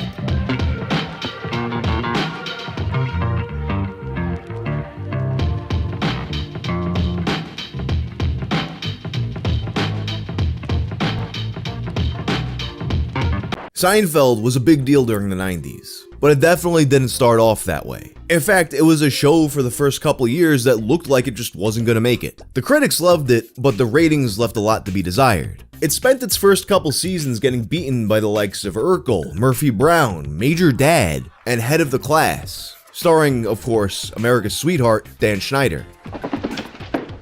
Did you feel that? What? Something's moving? Oh no, that's us. We're moving to Thursday at 9:30. But when Seinfeld switched over to Thursday nights, the show would skyrocket up the Nielsen ratings. Nowadays, a show like this wouldn't even be able to finish the first season. But Seinfeld kept trucking along to season 6, when it would become the #1 show in America. The Seinfeld finale was so big that TV Land didn't even air counter-programming against it. They just left a screen that said, "We're watching the last episode of Seinfeld. We'll return at 10 p.m. Seinfeld felt special, a fresh take on the sitcom. Larry David and Jerry Seinfeld wanted to push the envelope of what you could do on a network sitcom. This was the exact kind of show that would hire a guy like Larry Charles. But at that time, talking about dark things and admitting dark things about ourselves was not what sitcoms were about. They were about hugging. And like Jerry was not likable. He was not, nobody was likable, really, on the show, and yet that's what made them likable. Larry Charles is the man who wrote this controversial script entitled The Bet or the Gun, depending on who you're asking. Larry Charles was and still is a firm believer that comedy should have no sacred cows. Boundaries should always be getting pushed. On December 12th of 1990, that belief would be tested. At the table read for The Bet, the Seinfeld cast would revolt against what they would call an offensive and unfunny script. I do remember that show. It was written by Larry Charles. Yeah, The Bet is the only one we never shot. So what happened that day and what happened to the script? Tom Sharon said, "The actors looked at me and said, 'We don't want to do this episode.' I said, 'I agree with you. Guns are not funny no matter what you say.' The Bet was set to be the 4th episode of season 2. It would have been episode 9 of the 180 episode run of Seinfeld. In the script, Elaine wants to buy a gun for personal protection. So Kramer would bring her to meet a black market gun salesman. This gun salesman meetup would be similar to a scene from the movie Taxi Driver. According to Entertainment Weekly, the script was inspired by season 3 writer/producer Elaine Pope having just bought a gun herself. I was concerned about Kramer being so open about arming Elaine. Although, why not? Larry Charles, in an interview with Screen Crush, says that around that time there was a lot of talk of women buying guns. What if Elaine bought a gun? Elaine wouldn't be ashamed that she wants to buy a gun and would defend her position. If only Elaine could have defended her position to Julia Louis-Dreyfus herself. Bobby Joe Lathan would say that during the script reading, Julia was vocally protesting the script. But it seems to me that something had happened at that time in the news, and it was about somebody getting shot or what have you. And so that's why I was thinking they were gonna get rid of it, But I could be lying. I don't know. I could be making up my own little script here for all I know. I remember thinking, we're not going to do this. The rest of the cast was said to have sided with her objections. Now, Jerry Seinfeld himself might have been more willing to go along with the script. In a Reddit AMA, Jerry would later recall the script as not being very funny, but his memory had him being the one who purchased the gun. During this table read, it said that director Tom Sharon and the cast revolted on set. In my opinion, guns aren't funny. Tom would report back to NBC that they did not want to do this script. So what was it that set the cast off? From all reports, it was a piece of dialogue in which Elaine would describe different types of political assassinations. Jerry and Julia read this one scene where she has the gun and she's holding it in her hand and she says to Jerry in the car, "All right, Jerry, where do you want it? The Kennedy, the McKinley?" And she said it. I mean, she could barely get it out of her mouth. I can just picture Elaine so perfectly doing that line. All the mannerisms are just so vivid to me that it's as if I had actually watched the episode. And I remember her saying it and just looking at me with the most pathetic eyes, and then looking at Jerry and looking at Harry. And everyone got up from the table read and she went over to her and she went, "I'm not doing this. I'm not doing this." And I said, I don't think it's going to be a problem. Which I guess it might make sense with JFK crossing the line, as JFK Jr. would be a plot point in a later episode. Although they would later parody his assassination with Newman and Keith Hernandez. Tom Sharon says, "As I recall, there was some reference to make a joke called a Kennedy that offended me. And I guess it offended the cast as well. Tom Sharon was a gunnery officer in the United States Navy. A gunnery officer is someone responsible for the maintenance of weapons and training people on how to use them. The show was barely hanging on as it was, and this might have just been too much too soon. Although Larry Charles still argues to this day that this episode might have flown in season 6. Everybody felt that it would work, actually. There may have been a shooting around the time of this table read that would have made the joke seem in extra bad taste. In a Vanity Fair interview, Larry Charles says that he had the full support of Larry David and Jerry Seinfeld, but the episode wasn't funny enough to justify the controversy. He didn't crack the code on how to make guns funny. You bring out a gun, you gotta be exceptionally funny, and we just weren't making it that way. It was also a tad too grim. It never seemed to quite be as funny as it should be, and because of that, the balance was off, and the darkness kind of enveloped it, and it could never really emerge from that darkness and become what it should have been. But it also feels like this episode was judged a bit too harshly. That an episode like The Contest, which if you recall was the one where they had a contest to not masturbate, an episode like that might have been deemed too controversial to air had the jokes fallen flat at the table read. And this change was very late in the process, to the point where sets had already been built, a fact that was confirmed in Larry Charles' interview with Vanity Fair. They even had their guest cast established. They had Ernie Sabella as the gun salesman Mo Korn. You might recognize Ernie Sabella as Leon Carosi from Saved by the Bell, or the voice of Pumbaa in The Lion King. Hakuna Matata. Seinfeld fans, of course, know him as the Naked Man on the Subway. Bobby Joe Lathan was a flight attendant named Connie. Her character was an integral part of the B-plot of the episode. In the episode, Kramer slept with a stewardess on the plane ride back from Puerto Rico. But his story is so fantastical that Jerry and George debate whether or not it's true. Believe it or not, Jerry is the one who believes the story and George is the skeptic. And in the final version of the script, Jerry would be proven correct. And different drafts would have different ways that this is proven. The first draft of the script would actually have ramifications on the long-term history of these characters. For example, Kramer's name was originally going to be Conrad, named after Conrad Birdie from the film Bye Bye Birdie, which is something that Larry Charles is bummed isn't canon. Kramer also has a brother-in-law named David Zweig. So either he was going to be previously married or he was going to have a sister. The episode starts with Jerry talking about lesbians. I love lesbians. I'm Mr. Lesbians. The script gets a bit self-referential, referencing Jerry's real-life stand-up routine. George telling him to stick to supermarket jokes, socks, Pop-Tarts. Tells him he's no social critic. And then Elaine comes in and says, "Did I tell you I'm getting a gun?" There's a lot of muggings happening by her place, and Jerry responds that a gun wouldn't prevent that. Jerry Seinfeld is coming for your guns. Are you prepared to kill someone? I'm prepared to kill you. George agrees with Elaine's justification for getting a gun, and Jerry's preachiness in the episode is a bit off-putting for a show that is kind of all about not having moral lessons. We were very committed to making the show funny. That was very important. We also were not concerned with morality, what's good and what's bad. So there was an honesty to the show, an unspoken honesty that was unusual for comedy at that time. And then Kramer shows up back from his Puerto Rican vacation and brags about banging a stewardess, full of air humping motions. You can also see the stewardess's name changed away from Julie in Larry Charles' handwriting on the first draft of the script. Kramer, of course, did the deed while on the plane. And there's a lot of fans that feel that this script is a bit off-brand, that George, Jerry, and Kramer all come across a lot creepier than they normally do. But with this being so early in the series, you do have more room to experiment with their characterization. And for Kramer, his trajectory might have had him looking more like Quagmire. Oh yeah, also, this didn't happen in the bathroom. The whole plane was empty, so they just boned in the aisle. And now the stewardess is named Connie, and she has red hair.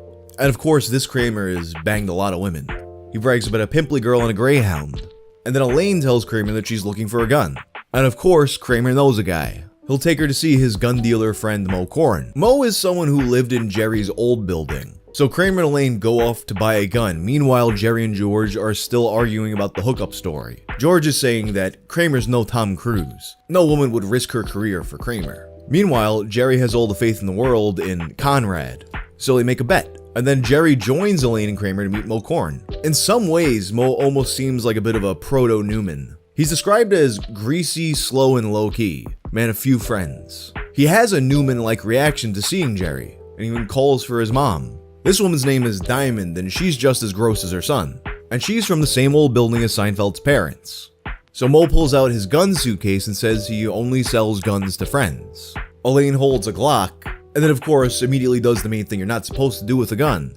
Points it right at Jerry's head. And then the police arrive and Act 1 ends. Then in Act 2, it turns out it wasn't the police. It's two other lowlives named Chicky and Mints. Think of the gambling track Festivus guests. They're degenerates who spend a lot of time on 42nd Street. Which of course back then wasn't the home of Eminem's world. It was known for peep shows and such. And Kramer mentions that Jerry goes there all the time. I did not, and I'm not a big shot. In this version of the script, Elaine chickens out and doesn't actually buy a gun. Instead, she gets a toy gun. And she wants to make sure that Jerry isn't smug that he was right. I want him to gulp one hard saliva lump of death before I tell him the truth. Which, alright, I'm kind of with the cast on that one. There's aspects of it where I could see Elaine saying that, but in general it just feels a little too dark for her character. And this all leads to the big drama at the table read. Elaine and Jerry begin joking about being shot.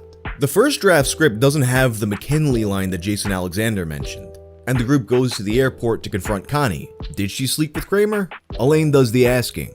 Connie denies knowing Kramer, so George is like, I win, let's go. But Jerry is like, maybe you need a reminder. So then Elaine opens up her pocketbook, forgetting that she has a fake gun. Connie sees the gun and gets scared. Airport security stops them with guns drawn. George panics and says it's a toy. Which, you know, even if we didn't have confirmation this script is in fact real, this moment is so perfectly Seinfeldian that how could you doubt it? Then in Act 3, they jump a little bit into the future. Kramer receives a letter from Connie, who's now an ex-stewardess after the gun scare. She's back to her first love, sales. And since it's such a crazy world, she bought a gun. If he was ever back in Flagstaff, she'd love to see him again. George lost the bet. That's a wrap. What a perfectly Seinfeld ending. But Bobby Joe recalls that in the final version of the script, the gang had actually called Kramer from a holding cell, only for Connie to answer the phone and pulls back and reveals that she's in bed with Kramer. Jerry Seinfeld must have enjoyed working with Bobby Joe because even when the episode was cancelled, she got placed in a different episode, playing Patty in the 10th episode of the 3rd season, The Stranded. And a week later, they gave me a call and said, would I like to come and play a hooker? And I said, well, sure. I made a whole career out of that, you know. So with this episode cancelled, Jerry Seinfeld and Larry David would have to piece something together in just 48 hours. According to Bobby Joe, the two of them weren't that bothered by having to scramble for a new episode. It wound up being The Phone Message, which was a repurposed SNL sketch that Larry David wrote, and they combined it with Jerry Seinfeld's real-life hatred of a specific Dockers commercial. This wound up being Seinfeld's lowest rated first-run episode ever, with a 13.6 rating in February of 1991. It almost killed the series, and put the show on a 2-month hiatus. That's not going to be good for anybody. But perhaps surprisingly, despite his involvement in creating this disaster, nothing happened to Larry Charles. Larry David and Jerry Seinfeld had his back. They believed in his ideas and his scripts. Season 2 was when Larry Charles was brought in as an executive story editor and eventual writer. He had what he called a cushy position up to Season 5, producing and writing numerous episodes. It's not like he was just some no-name writer who pitched a bad script.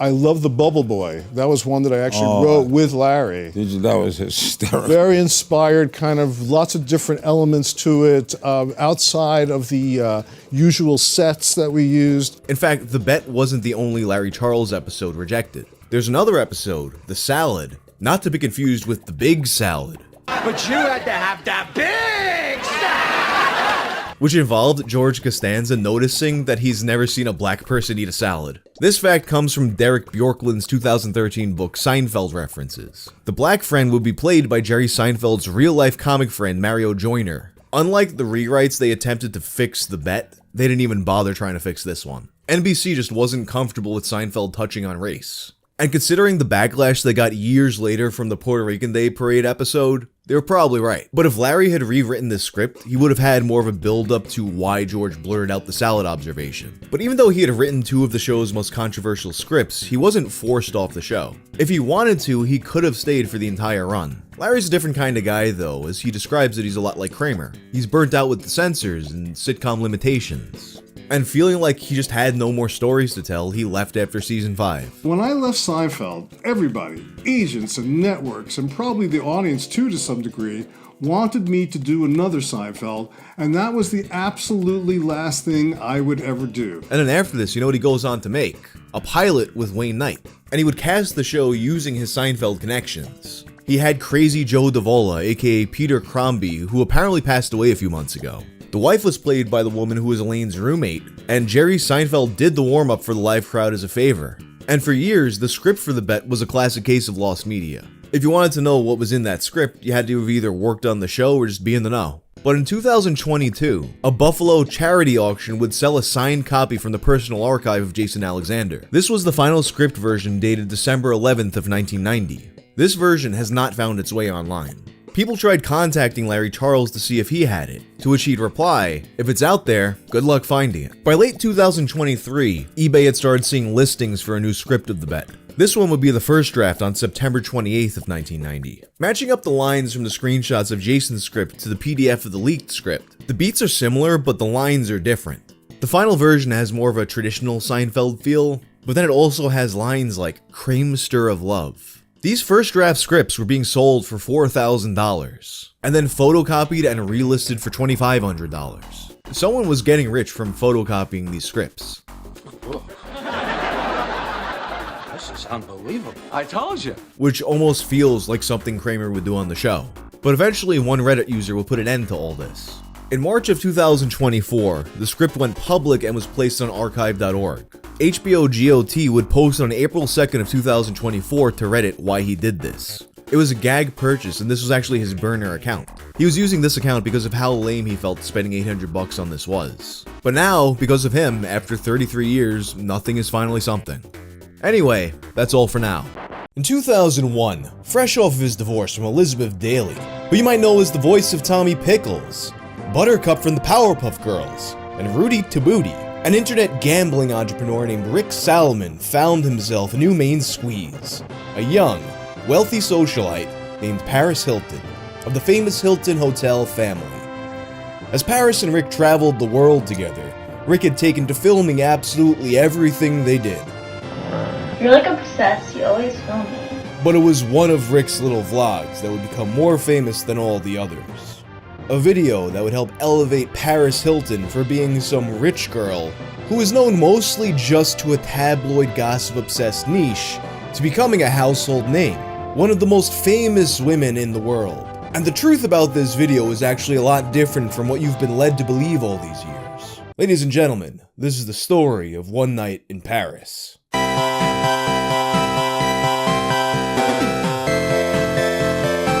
I remember it so clearly. It was November of 2001. I was sitting on a metal folding chair in an acting class. We're waiting for the teacher to show up, and all of a sudden one of the other students goes up to me and he's like, "Hey, did you see the Paris Hilton sex tape?" To which I respond, "Who?" At this point in time, I had absolutely no idea who Paris Hilton was. And I was far from being alone in that regard. I mean, unless you were very, very into celebrity gossip at that time, you didn't know her yet. And you might be surprised to find out that no, I was not very, very into celebrity gossip. But still, later that day I go home, I open up LimeWire and immediately get that video. Sure, I didn't know who Paris Hilton was, but I knew that she was out there naked on the internet. So I had to go and, store up in the Pokédex. Gotta catch them all. And this was a strange video, not really what I was expecting. All in night vision with Paris Hilton looking like a cryptid of some sort. I was expecting something more like that infamous Pamela Anderson and Tommy Lee video, which apparently is getting a Hulu series made about it now. But what I got instead was Paranormal Activity. And in a way, this kind of was like seeing some kind of mythical beast of legend. You see, earlier that year, rumors that such a tape existed had already been circulating. In fact, these rumors had grown to the extent that people were saying that there were as many as 10 Paris Hilton sex tapes that existed, including another one where she hooks up with playmate Nicole Marie Lenz and is recorded by MTV's Simon Rex. Throughout the years, several of these tapes were allegedly brought to porn distributors in an attempt to sell them, and others were rumored to simply being circulating around the Hollywood circles. Because supposedly that was just what these people did. They would trade each other's sex tapes so everyone could get jealous of their hot bodies. And at the time, these were rumors that Paris Hilton outright denied. In an article published on August 8th of 2003, remember that date, amidst all the rumors, Paris had spoken to New York Magazine. Specifically, she spoke of the notorious sex tape with her ex-boyfriend, Rick Salomon. According to the article, he had been going around Hollywood telling people that this tape existed. Hilton insists there's no video, at least that she knows of. He's a complete liar and scumbag, she said last week in Ibiza, where she was vacationing with, of all people, Girls Gone Wild producer Joe Francis. He is a very sick man. People love to talk shit because they're jealous. I don't care, whatever. Ironically, it turned out that Girls Gone Wild was one of the company's approach to distribute this tape. An anonymous donor had tried to get them to purchase it for $1 million. But Girls Gone Wild turned it down as they could not verify who actually owned the rights to it. But not all businesses are as scrupulous as Girls Gone Wild. Show us where babies feed. Enter a pornographer named Kevin Blatt, a man who had referred to himself as the P.T. Barnum of pussy. He began to make a name for himself after a stunt where he met the porn star Houston and set up a live stream of her labioplasty operation. For those not in the know, a labioplasty is a surgical procedure in which the labia are made smaller for aesthetic purposes. I like how I did this motion like I was slicing a potato. The event itself was a failure, although Houston did manage to sell her removed labia bits online for $4,500. In any case though, Blatt's stunt had succeeded in getting him attention, and after an appearance on the Howard Stern show, Blatt was approached by two men.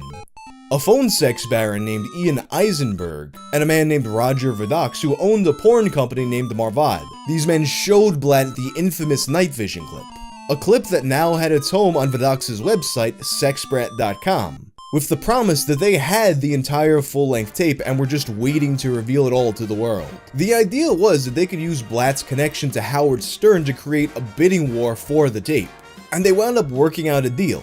Blatt would call into the Howard Stern show, and every time he mentioned sexbrat.com, he would get $1,000. Every time Howard mentioned it, he would get $2,000.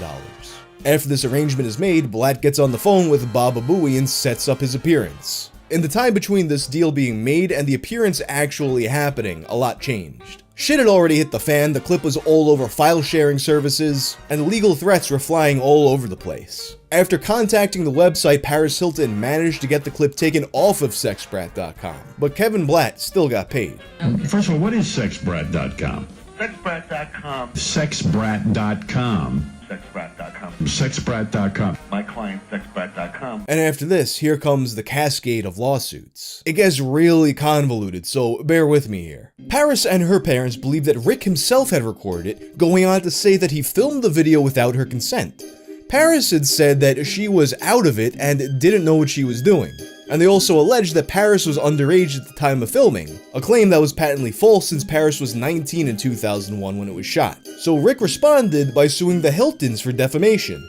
He would also sue Roger Vidox's company Marvad for distributing the tape without his permission. And Marvad responded by trying to get him on an interesting technicality. They claim that because in part of the video Paris Hilton can be seen helping to set up the camera, she actually co-owned the copyright to this video. They claim that because she was also entitled to the copyright, Rick Salomon's lawsuit was invalid without her being a part of it. Ironically, the argument they made against him would be an argument that he would use to support his case against the Hiltons. Here she's hanging out, helping me set up the camera. She does participate, so there's no illegal filming going on, and all this was very legal and consensual, over 18 years old, barely, and, you can't hide cameras on people, that's illegal, but this is all, and here she was helping me for a second set up the camera, and now she's about to get a suck down. Rick would then put the full video up on another website called TrustFundGirls.com, in which Paris Hilton is referred to only as the Trust Fund Girl to avoid outright naming her. Kinda like what the Fire Pro games used to do with wrestlers. After this, Paris Hilton would sue a Florida-based internet company named Katahani Limited.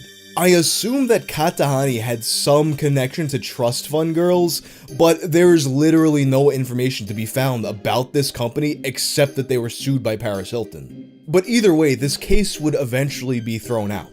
And then Rick Salomon would drop his case against her. By this time, Rick was distributing the full video through a company named Red Light District Video, under the name One Night in Paris. An agreement was allegedly struck that would pay Paris Hilton $400,000 for this in addition to a % of sales. However, Paris Hilton maintains to this day that she has never seen a single dime from this video. Oh yeah, and also, this version opens up with a tribute to 9/11.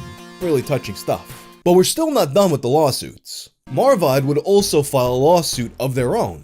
This suit was against another player in this whole mess, a man named Don Thrasher, a good friend of Rick Salomon. Allegedly, Marvad's Roger Vidox had been contacted by Thrasher regarding the tape.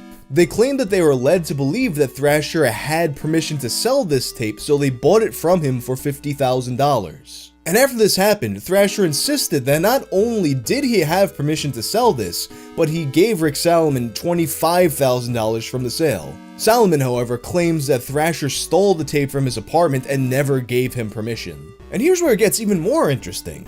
You see, there's a contract for this transaction. In this contract between Vidox and Thrasher, it states that Salomon and Hilton created the video with the intention of it eventually being released to friends and fans. But now that Hilton denied its existence, Salomon wants it out there to prove he's not a liar. And note that this contract was signed on August 26, 2003, 2 weeks after the New York Magazine article where Paris Hilton called Rick Salomon a liar.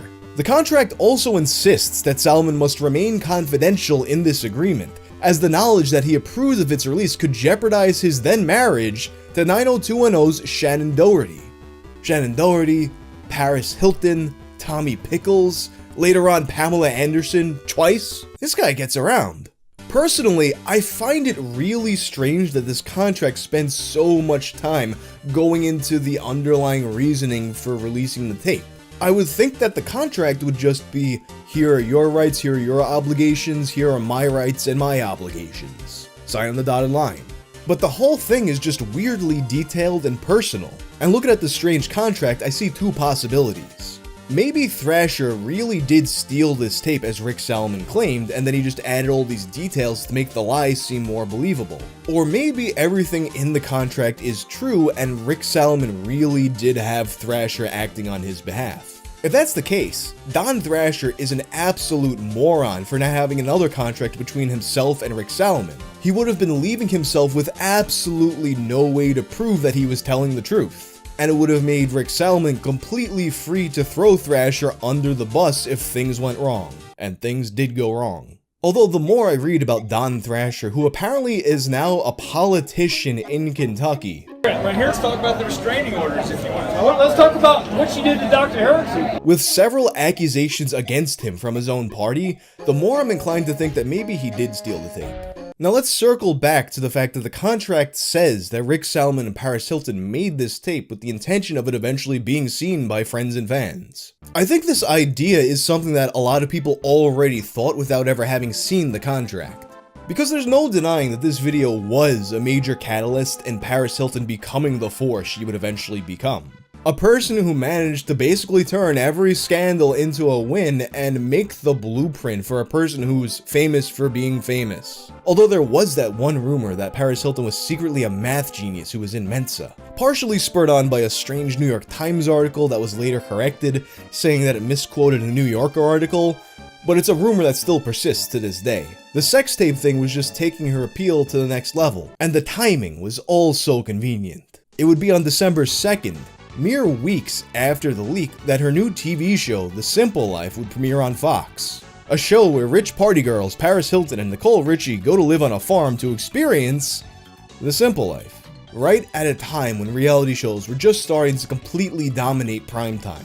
In the weeks leading up to the release of the show, Fox had booked a massive promotional tour for it. Regis and Kelly, TRL, Craig Kilborn, Sharon Osbourne, David Letterman. Well, after the leak of the tape, Paris Hilton's family hired a new publicist, Dan Klores, who had previously worked with Michael Jackson, Mike Tyson, and Donald Trump. Dan Klores was the founder of the DKC public relations firm, who described themselves as maximizing return on news. Something that Paris Hilton certainly did succeed in doing.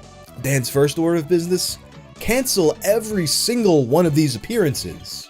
Classic strategy to bury a scandal, one that we see still on YouTube to this day. Most of the outlets were quiet about it, but David Letterman in particular was not happy. He took to his show to vent about this on several occasions. So the lovely Paris Hilton was supposed to be on the show tomorrow, and she canceled, and the reason she canceled, she hired a publicist, this no-good, beady-eyed weasel thug putz. Publicist got a hold of her and forced her to cancel her appearance on the show. I hate that. Now this is a huge, huge career mistake for the beautiful Paris Hilton. Quite a few people questioned the wisdom of Dan Klores' advice, saying that if Paris were to do these interviews now when everybody's talking about her, surely it would just increase the publicity from it even more. But when questioned by the media about this, Klores said that his top priority was to protect Paris. In any case, it was still expected that even without the interviews, the show would still enjoy a bump from this. And sure enough, it was a massive success.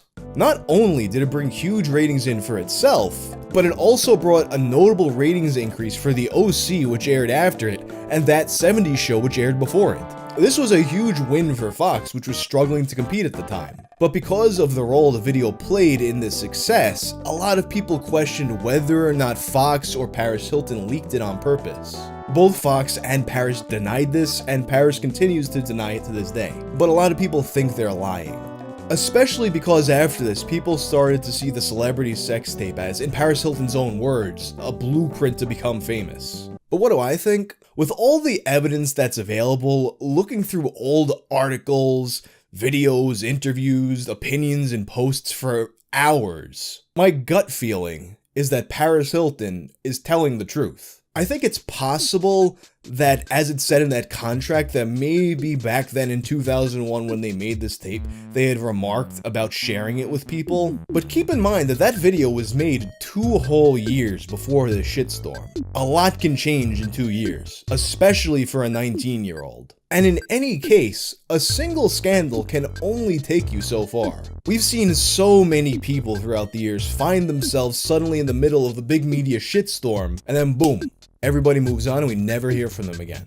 How many reality TV stars throughout the years quickly faded into nothing? Paris, on the other hand, went in the other direction, becoming one of the most famous people on the planet, venturing out not just into other mediums, but several of her own business ventures. And although she's not as popular as she was at her peak, she is in the middle of mounting a comeback. Recently, in September of 2020, she was the subject of a YouTube Originals documentary entitled This Is Paris. A lot of the documentary goes into how Paris Hilton had been playing a character for all these years, and now she was kinda stuck with it. Not that the Mensa math genius thing was true, but she definitely played up the ditzy party girl shtick. And in fact, in past interviews, she has even said that this character she made was directly inspired by Cher from Clueless. And it makes sense. People like to watch this person that they believe is stupid because then it makes them feel good that they think they're better than somebody. The truth is, and I know this is such a cliche thing to say, but reality TV was never as real as it was made out to be. But as someone who grew up as a wrestling fan, I was kind of okay with that. And in the early 2000s, a time when pro wrestling had decided that it wants to keep winking at us and expose the business, the then emerging format of reality TV was insistent on keeping kayfabe. And when you look at it that way, Paris Hilton is kind of like the Undertaker of that world. Yeah, I did just say that. If I told you that Taylor Swift was an active 4chan user, you'd probably call me a fucking idiot, but bear with me for a second. There's been an image floating around the internet that indicates that it's possible that Taylor Swift might have been an active beatard since at least 2009. Although the theory does sound kind of ridiculous, you have to think, people like you and me, we take privacy and anonymity for granted. A celebrity at the level of Taylor Swift might find it tempting to be able to shed their identity and go on a site and act like a regular person for a bit. So let's break down this Taylor Swift 4chan theory piece by piece. The first piece of evidence on this image is a thread from 2011. Hi B, ask one of the 50 most famous people on the planet anything, except my name. I took this photo the other day and it's a picture of a bridge of some sort. Someone responds, no photographers are that famous, and no one that famous would hang here now. Which isn't really necessarily true. I mean, if you get a chance to observe celebrities in real life ever, you'll probably notice that they're just as glued to their fucking phones, social media, their devices, just as much as a regular person is. Any place that you've been on the internet, there probably have been some celebrities on it. I'm not a pro photographer, that was from my phone. What are you famous for? And where did you get that statistic? I'm famous for being an entertainer. As far as that stat goes, I am being conservative. The income suggests I'm doing better than top 50. Obviously though, anybody can go on 4chan and fucking say anything. I mean, I think there's even been times back in the day when I would go on, make a thread like this, and try to trick somebody into thinking I'm a celebrity or something like that. It's part of the appeal of anonymity. You know, somebody could be lying, but they could be telling the truth too, and that little kernel of truth, it's enough to kind of like pull people along the thread sometimes. And statistically speaking, especially in 2011, I believe that probably would have been accurate, but it's not really proof of anything, it's just like a little little compelling thing to add to the legend of this theory. What would you say to Taylor if I could guarantee you she'll be reading it? Anything is fair game, just to be fair. I won't guarantee you she could see this thread right now, but I can guarantee I could show her interesting comments and questions from it. And honestly, I could see someone who has access to Taylor Swift in that kind of way making a post like that to 4chan. Because a lot of times these things are the kind of things that, like, you really want to tell somebody, but you can't fucking tell anybody. So you go to 4chan because there's plausible deniability. Maybe it's real, maybe it's not. Sup, B? I'm out at a New Year's gala here in Nashville with my friends. Pick related, it's my friends, and it's a picture of Taylor Swift and some dude that I don't know who the fuck it is. What makes this one a little bit more interesting is the fact that Moot, the founder of 4chan and at the time the administrator, he responded, "Fuck, that would be shitstorm worthy." And while in and of itself that comment really doesn't mean much, it was pretty rare for Moot to comment on anything back in the day. And he had made multiple comments on threads related to Taylor Swift and had been pictured with her a few times. You know, there are some minor theories around that too, like people saying, oh, Moot hooked up with Taylor Swift, which I kind of fucking doubt, but you never know. It could be just a case of him stirring the fucking pot. Sup, B? Do you like Scottish fold kittens? And it's a picture that's pretty much obviously the top of Taylor Swift's head and her cat. And I know what you're thinking, okay, so someone found a picture of Taylor Swift and they posted it on 4chan, big deal, right? The thing about this particular picture is that I ran a Google reverse image search on it, and I was not able to see a single instance of it appearing before the date that this was posted. That doesn't necessarily mean that it was first posted on 4chan, it just means that if there was evidence of it existing before then, it's gone now. Speaking of Taylor Swift's cat, I think one of the most compelling pieces of evidence in this theory relates to her cat. From a thread on November 6, 2011, Trips names my new kitten. For those of you who don't understand what's meant by Trips, every single post on 4chan is assigned a number. Sometimes people will make gambling-styled threads where the person who gets a certain arrangement of numbers will get to name something, get to choose something, and in this case, Trips would be the first person whose post is assigned a number that has the last 3 digits the same. The person who won Trips on this thread picked the name Meredith. The very next day, on November 7th, 2011, news articles are published. Pick, meet Taylor Swift's new kitten, Meredith. Obviously, this is something that could just be a huge coincidence, and I've seen it said that, well, she picked the name because she's a big Grey's Anatomy fan. There's a character named Meredith. But that could just as easily have been a way to explain it away and keep the 4chan mystery going. The next piece of evidence relates to a selfie posted on September 16th, 2009. Hi B, I'm feeling down.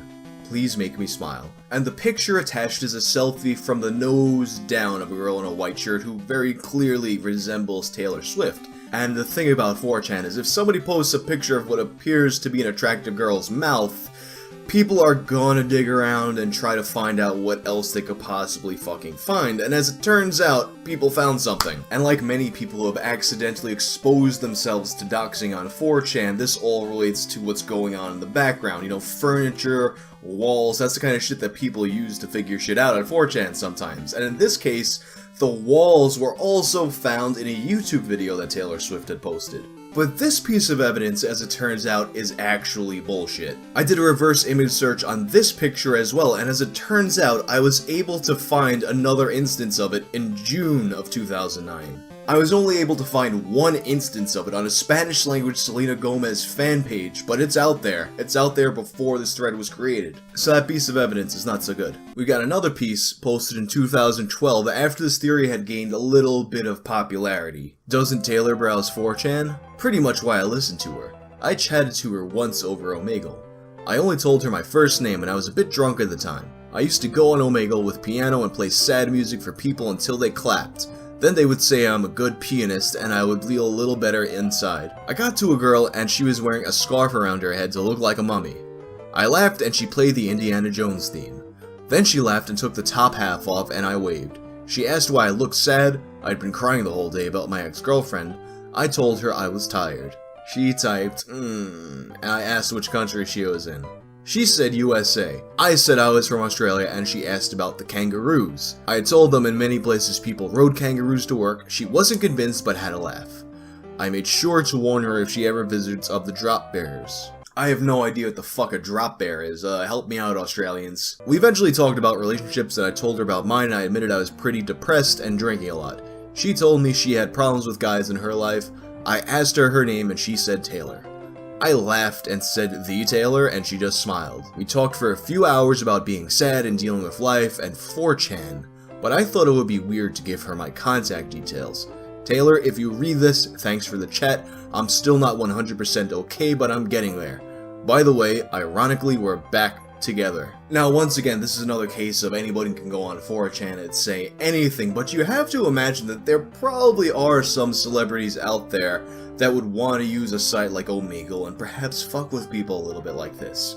It all makes me think of that Bill Murray Nobody Will Ever Believe You story where he fucks with people and just tells them nobody will ever believe you. Those stories, they could be true, they could be false, but as it goes in the story, nobody will ever fucking believe you, so what does it matter? And that brings us to the last piece of evidence in this strangely pasted together quasi-infographic thing that I'm looking at here. On December 28th of 2011, Taylor Swift made an Instagram post with the caption, "Nothing quite like a freezing cold wintry beach." That very same morning, a 4chan user posted an image, "Sup B, nothing quite like a freezing cold wintry beach." Also, Rule 1. Rule 1 being don't talk about B, which clearly I'm fucking breaking here, but honestly that shit was always stupid even back in the day. The EXIF data on that image reveals that this picture was in fact taken that same morning.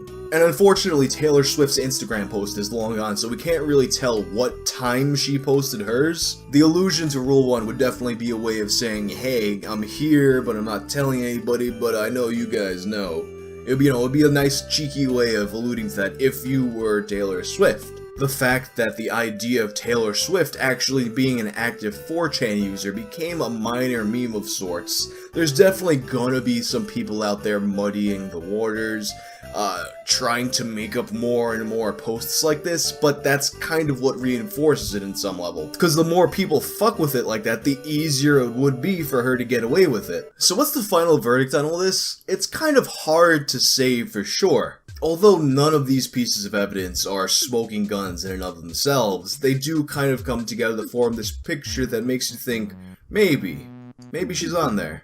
And then you have to look at the time that Moot himself came out and said, the screenshots are all photoshopped and come from an IP that is definitely not her. Now, although that appears to be him coming out and debunking the whole theory, he knows that the IP really isn't proof of anything, and it's strange that he would take the effort, when he usually doesn't post that much, to comment on it at all. Considering how much 4chan content over the years was people lying for the fun of it, it's strange that he would take this opportunity to comment on this specific scenario. In my opinion, as I said before, I think he's doing this because he knows the theory is about him and her, and he's trying to muddy the waters a little bit for his own fucking personal enjoyment. Ultimately, I think anonymous websites like 4chan offer celebrities an opportunity to be private people that they usually don't get to enjoy in real life, so I can definitely see why it would be appealing to them, and honestly, I think it's more likely than not that they're lurking on sites like this or making burner social media accounts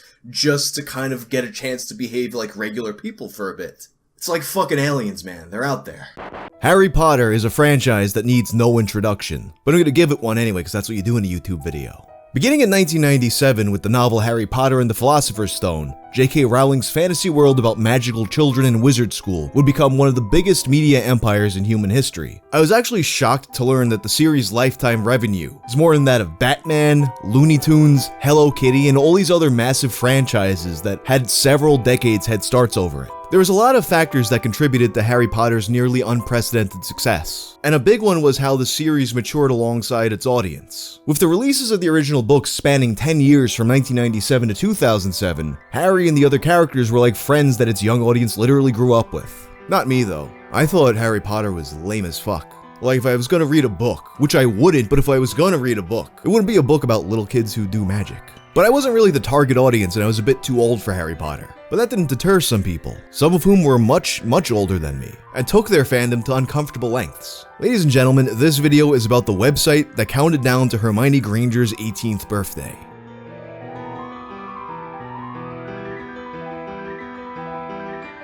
Somewhat recently, I mean, a few years ago, but it feels recent, there was a bit of discourse over people online being weird about celebrities turning 18. People like Billie Eilish or Bad Baby. Because, I'm sure they're just dying to jump into bed with men who they don't know exist that have been waiting all this time for them to become legal. It's weird behavior for sure, but believe it or not, the internet used to be so much more insane about this kind of thing. Realizing that this story that I'm about to tell you took place over 20 years ago hit me like a ton of bricks. For some of you watching, you've heard people say things like, oh, times were different. I don't think you'll have comprehended how different until you're done with this story. So whenever these kinds of conversations come up, I always think of this old website, The Bewitching Hour. TheBewitchingHour.com is made on July 14th of 2003. What's the site about? Let's take a look. Welcome to The Bewitching Hour. This is the official countdown website to Hermione Granger's 18th birthday. There's a clock counting down to Emma Watson's 18th birthday. It says, The Bewitching Hour will soon be upon us. The homepage then goes into more detail about her.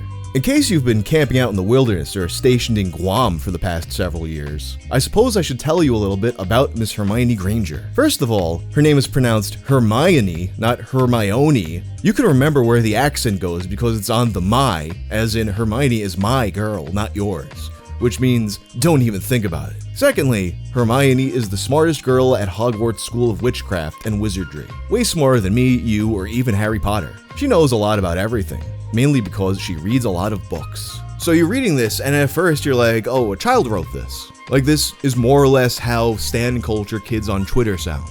A person who was more into celebrity culture at this time could probably trace a direct line from early 2000s fan websites and modern stan culture. But of course, in this context, why would a kid care when someone turns 18? It continues. I also read a ton of books, though mine are mostly sci-fi paperbacks that I pick up at library sales for about 25 cents a piece. Oh yeah, this is definitely a Gen Xer writing this. Thirdly, I predict that Hermione Granger will one day be headmistress of Hogwarts.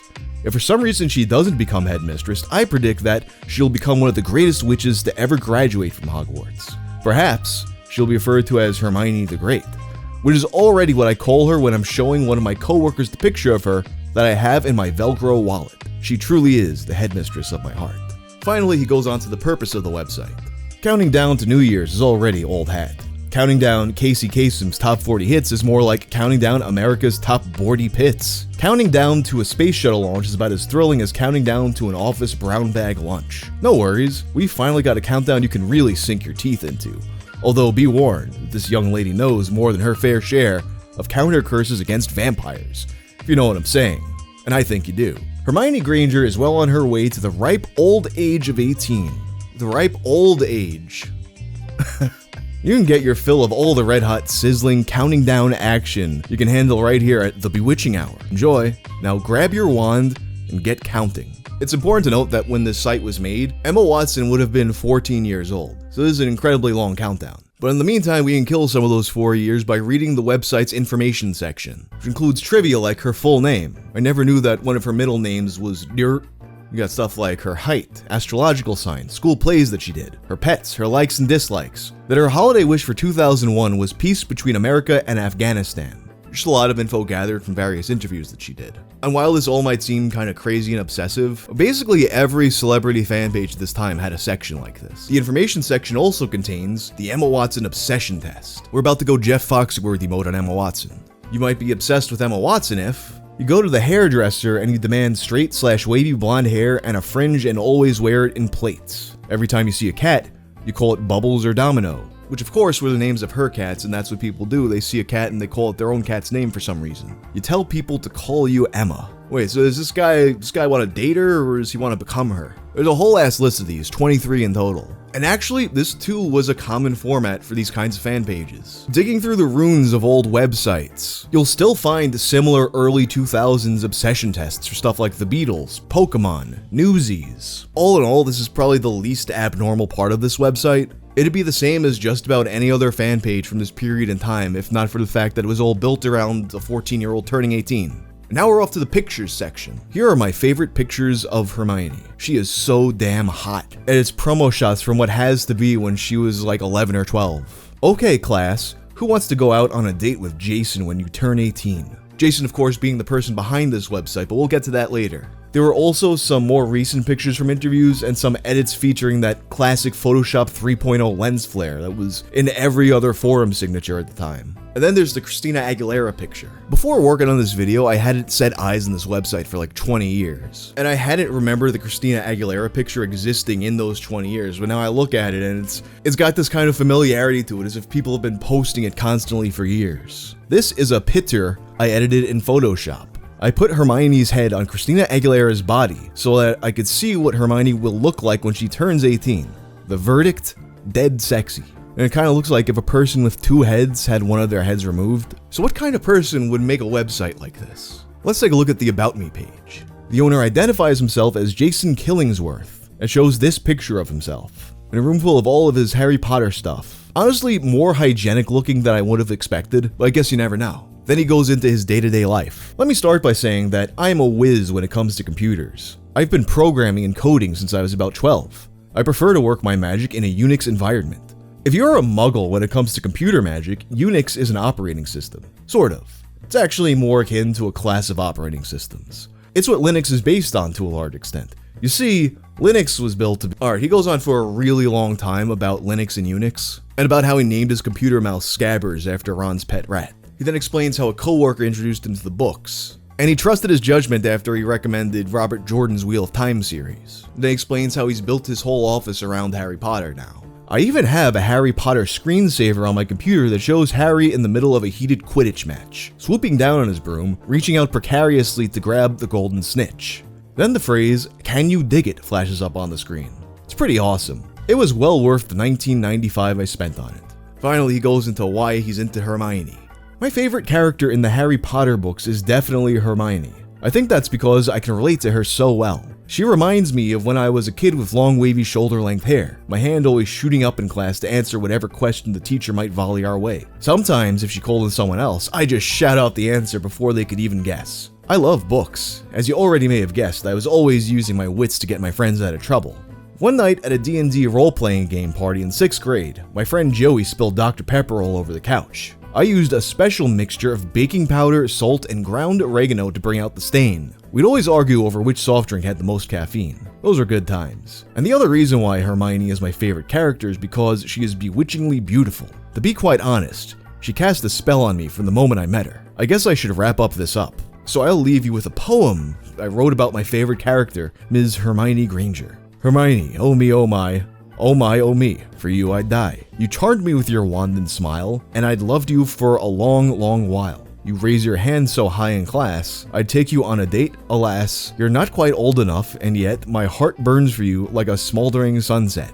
And he has a drawing he made of her. Now, I feel like a lot of you have come to the same conclusion at this point in the video. You figured out that this website is 100% satirical. If the details of the Velcro wallet, the ridiculous Christina Aguilera picture, Casey Kasem's top boardy pits, the ground oregano stain remover at D&D night, the Linux rant, the 1995 screensaver. Like, it's just so dense with jokes about a very specific type of nerd. In fact, even the picture he uses was taken from an old Onion article entitled "Children, Creepy Middle-Aged Weirdos Swept Up in Harry Potter Craze." Obviously, this article was also making fun of adult Harry Potter fans in a similar way, but it didn't go quite as far. Some people who saw the article first even thought that this guy was stealing their joke. But although he was mocking Harry Potter adults in a similar way, he was also taking aim at another phenomenon that had been getting weirdly popular online. You see, a little before this website was made, the Olsen twins had turned 17. And then the internet began to fill up with websites counting down to their 18th birthday. Like you had this one on a content aggregator website called Broken News. The Olsen Meter. We have all sat and waited patiently for these two golden wonders to reach the age of eligibility. For some of us, it was two of a kind. For others, Full House. No matter how you found them, you're hooked. Broken News has used advanced technology to assure you will not miss the day these two turn 18. Gentlemen, start your engines and get out your best booze. The countdown has begun. The Olsen twins are waiting for you. Then you had this one on ChaseBrown.com that was more bare bones and had links to porn sites. And it wasn't just an internet thing. You had people making t-shirts about them becoming legal. Howard Stern said he wanted to make a Girls Gone Wild video with them. Rolling Stone put them on a cover with the caption, America's Favorite Fantasy. And there was coverage by other mainstream outlets that made similar comments. And while a lot of the stuff that was posted online had a comedic bent to it, there were a lot of people who were earnestly like, oh man, oh boy, I can't wait for my chance to do things with these girls who I've been watching on TV since they were literally babies. And after the Olsen twins, you would have similar countdowns for people like Lindsay Lohan and Hilary Duff. So basically, the Hermione Granger site was satirizing this culture, which, although not everyone was on board, was weirdly acceptable at the time. Although it was circulating around a bit earlier, the website didn't draw much attention at first. The oldest instance I could find of people finding and talking about it was actually a Dave Matthews Band fan forum called Ants Marching in May of 2004. And you thought I liked Emma Watson? Yeah, I fuck around about my obsession with her. Mostly to creep out the people who got the wrong impression when I said she was hot, which I sincerely believe. But this, I mean, poor Emma, I don't know what to say. You have to admit, when I say something is creepy, especially concerning Emma, it says something. It's saying a whole hell of a lot. Nobody really blinks at the fact that this guy is like, she's hot, but this guy's doing it weirder than me. But the replies are still generally disgusted by the whole thing. Although you do have this one guy that's like, come on bro, she's not even that hot. Then OP realizes it was a joke website, and he feels extra embarrassed because he's usually the guy that calls people out for not getting jokes. He notices that the site is actually at the URL jasonkill.com/Hermione. So you go to the root site, jasonkill.com, and you see that it's some guy's blog who is nothing at all like the dude portrayed on the Hermione page. He was just clearly not the man in the photo. He was actually a 24-year-old Irishman who worked for Paste magazine at the time, and his blog was full of well-written, thoughtful prose that sounds nothing like a guy who is obsessed with Linux and Harry Potter. But it isn't until a month later that the site really blows up. It gets some coverage on a few smaller blogs and aggregators, but then it goes nuclear when Fark gets a hold of it. Fark, if you're not familiar, is an aggregator site that was kind of like Reddit half a decade before Reddit existed. I do plan to eventually do a video about Fark, but for the purposes of this video, just to understand that at this point in time, Fark was determining what a good chunk of the internet would be seeing on any given day. You can look at the Internet Archive's calendar, and it's very clear which day it reached Fark. June 22nd of 2004. Posted with the scary tag, creepy guy in his 30s obsessed with Harry Potter's Emma Watson makes a Hermione Granger countdown site. This comment thread is such a time capsule. Like, most people in it are either like, this guy is gross, or this is obviously a satirical website.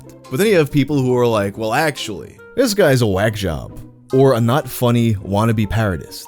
Still, Emma Watson is damn cute at age 13 or 15 or whatever she is. And just like Kirsten Dunst and Natalie Portman before her, in time, she too will become the subject of boobies links. As for Hermione fantasies, it's no better or worse than Aragorn or Legolas or Arwen fantasies. Age differences apply there too, smiley face. Then the site gets farked, which is a term that was used for when the traffic that came from a fark link was so much that it crashed the website. Throughout this burst in traffic, Jason starts to get comments from people who think he's 100% serious and he's the guy in the video. So he responds, "It's a joke, silly. I'm 24, not 45. I've never used Unix in my life. The about picture of me is from The Onion, and I made up everything else. Time to take a deep breath and look up irony on a different website, dictionary.com. At this point, he'd also make some changes to the website. He removed the Christina Aguilera picture, he removed the obsession test from the info page, he changed instances of the word hot to cute, and he changed the name of the guy on the website to Donald Niffington. From this point, the website would continue to circulate around various forums, with most of the comments falling into one of the following categories. 1. This guy's a creep. 2. This is obviously a joke. 3. I don't care that it's a joke, it's still creepy. 4. She's not even that hot. Of course, most of the really good stuff was left in his guest book. There's pages upon pages of stuff, mostly similar to the other forum comments, but you get a lot of posts from kids who are like, no, you can't have her because she's mine. Name, Stuart. Email, I'd never tell you. URL, www.pedophilesrus.com. Dude, you are a pedophile. I'm 12 years old, so it is normal to have a crush on her for me. But you are 45 fucking years old. Go fuck a warm apple pie. Suck a dildo, and then shove it in your old hairy ass. And then scream out, oh yes. That is better than having a crush on Emma. And just so you know, I have a friend that knows her, and I'm gonna tell him to report you. You fucking shitty excuse for a homo sapien. And Emma is mine, not yours. The day I meet her, I'm gonna ask her to sue you. Signed, Stuart. P.S. Go jerk off with a hot dog. Tape it and put it on your site. Got another guy spam posting, she's with me, and you suck dicks. This being 2004, you also got a bunch of people calling him gay. Name, John. Email, poop. Dude, you are the biggest fucking homo. You should fucking do nothing instead of dreaming about 15-year-old girl that you'll never have a chance at anyway. You fucking pedophile whorebag. You should just go fuck yourself. You fucking gay bastard. Fuck you. One of my favorites was this guy who tried and failed to post Goatsy. Name, pwned motherfucker. CJC greater than you. This is you after prison. He tries to put it as an HTML tag in the guest book, which doesn't work. And I guess he realized it didn't work, so he tried it again. And I guess he thought putting like the HTML tags around it would make it work. Even if that did work, it's still the wrong URL. Lost in all the noise though was a comment by a user named Keith who made probably the most thoughtful post on the topic at the time. For all those people who can't accept this site as a joke, strictly speaking, you're right. It's a piece of satire. It's not the first countdown to the 18th birthday of an underage girl, and that's the creator's point. The difference is, many of those who have made previous countdowns have not been jokes. But the fact they have not received the criticism shown on this guest book is part of the point. Of course, it's also a parody of the thousands of grown adults who do have Harry Potter obsessions far beyond what the average kid does. Anybody who reads what has been written, rather than just look at the pictures and the countdown, will see the sarcastic undertones. And the character of the website's fictional creator has just about every geek cliche in the book. It's pretty interesting that of all the 18th birthday countdowns that were online at the time, and all of the similar remarks made by mainstream publications, that the one person who actually got hate for it was the guy who was doing it as satire, as criticism.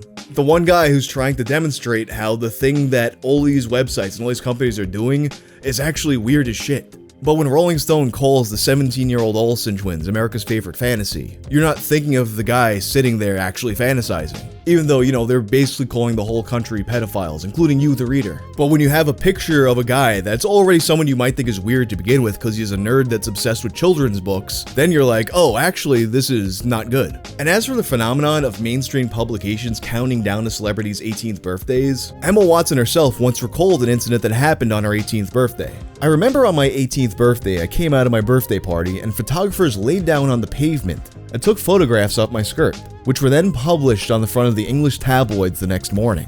If they had published the photographs 24 hours earlier, they would have been illegal, but because I had just turned 18, they were legal. Now, note that in the years since she shared this story, it has become illegal to do this. But it really is crazy to look back on how socially accepted some of this stuff was, and it wasn't really that long ago.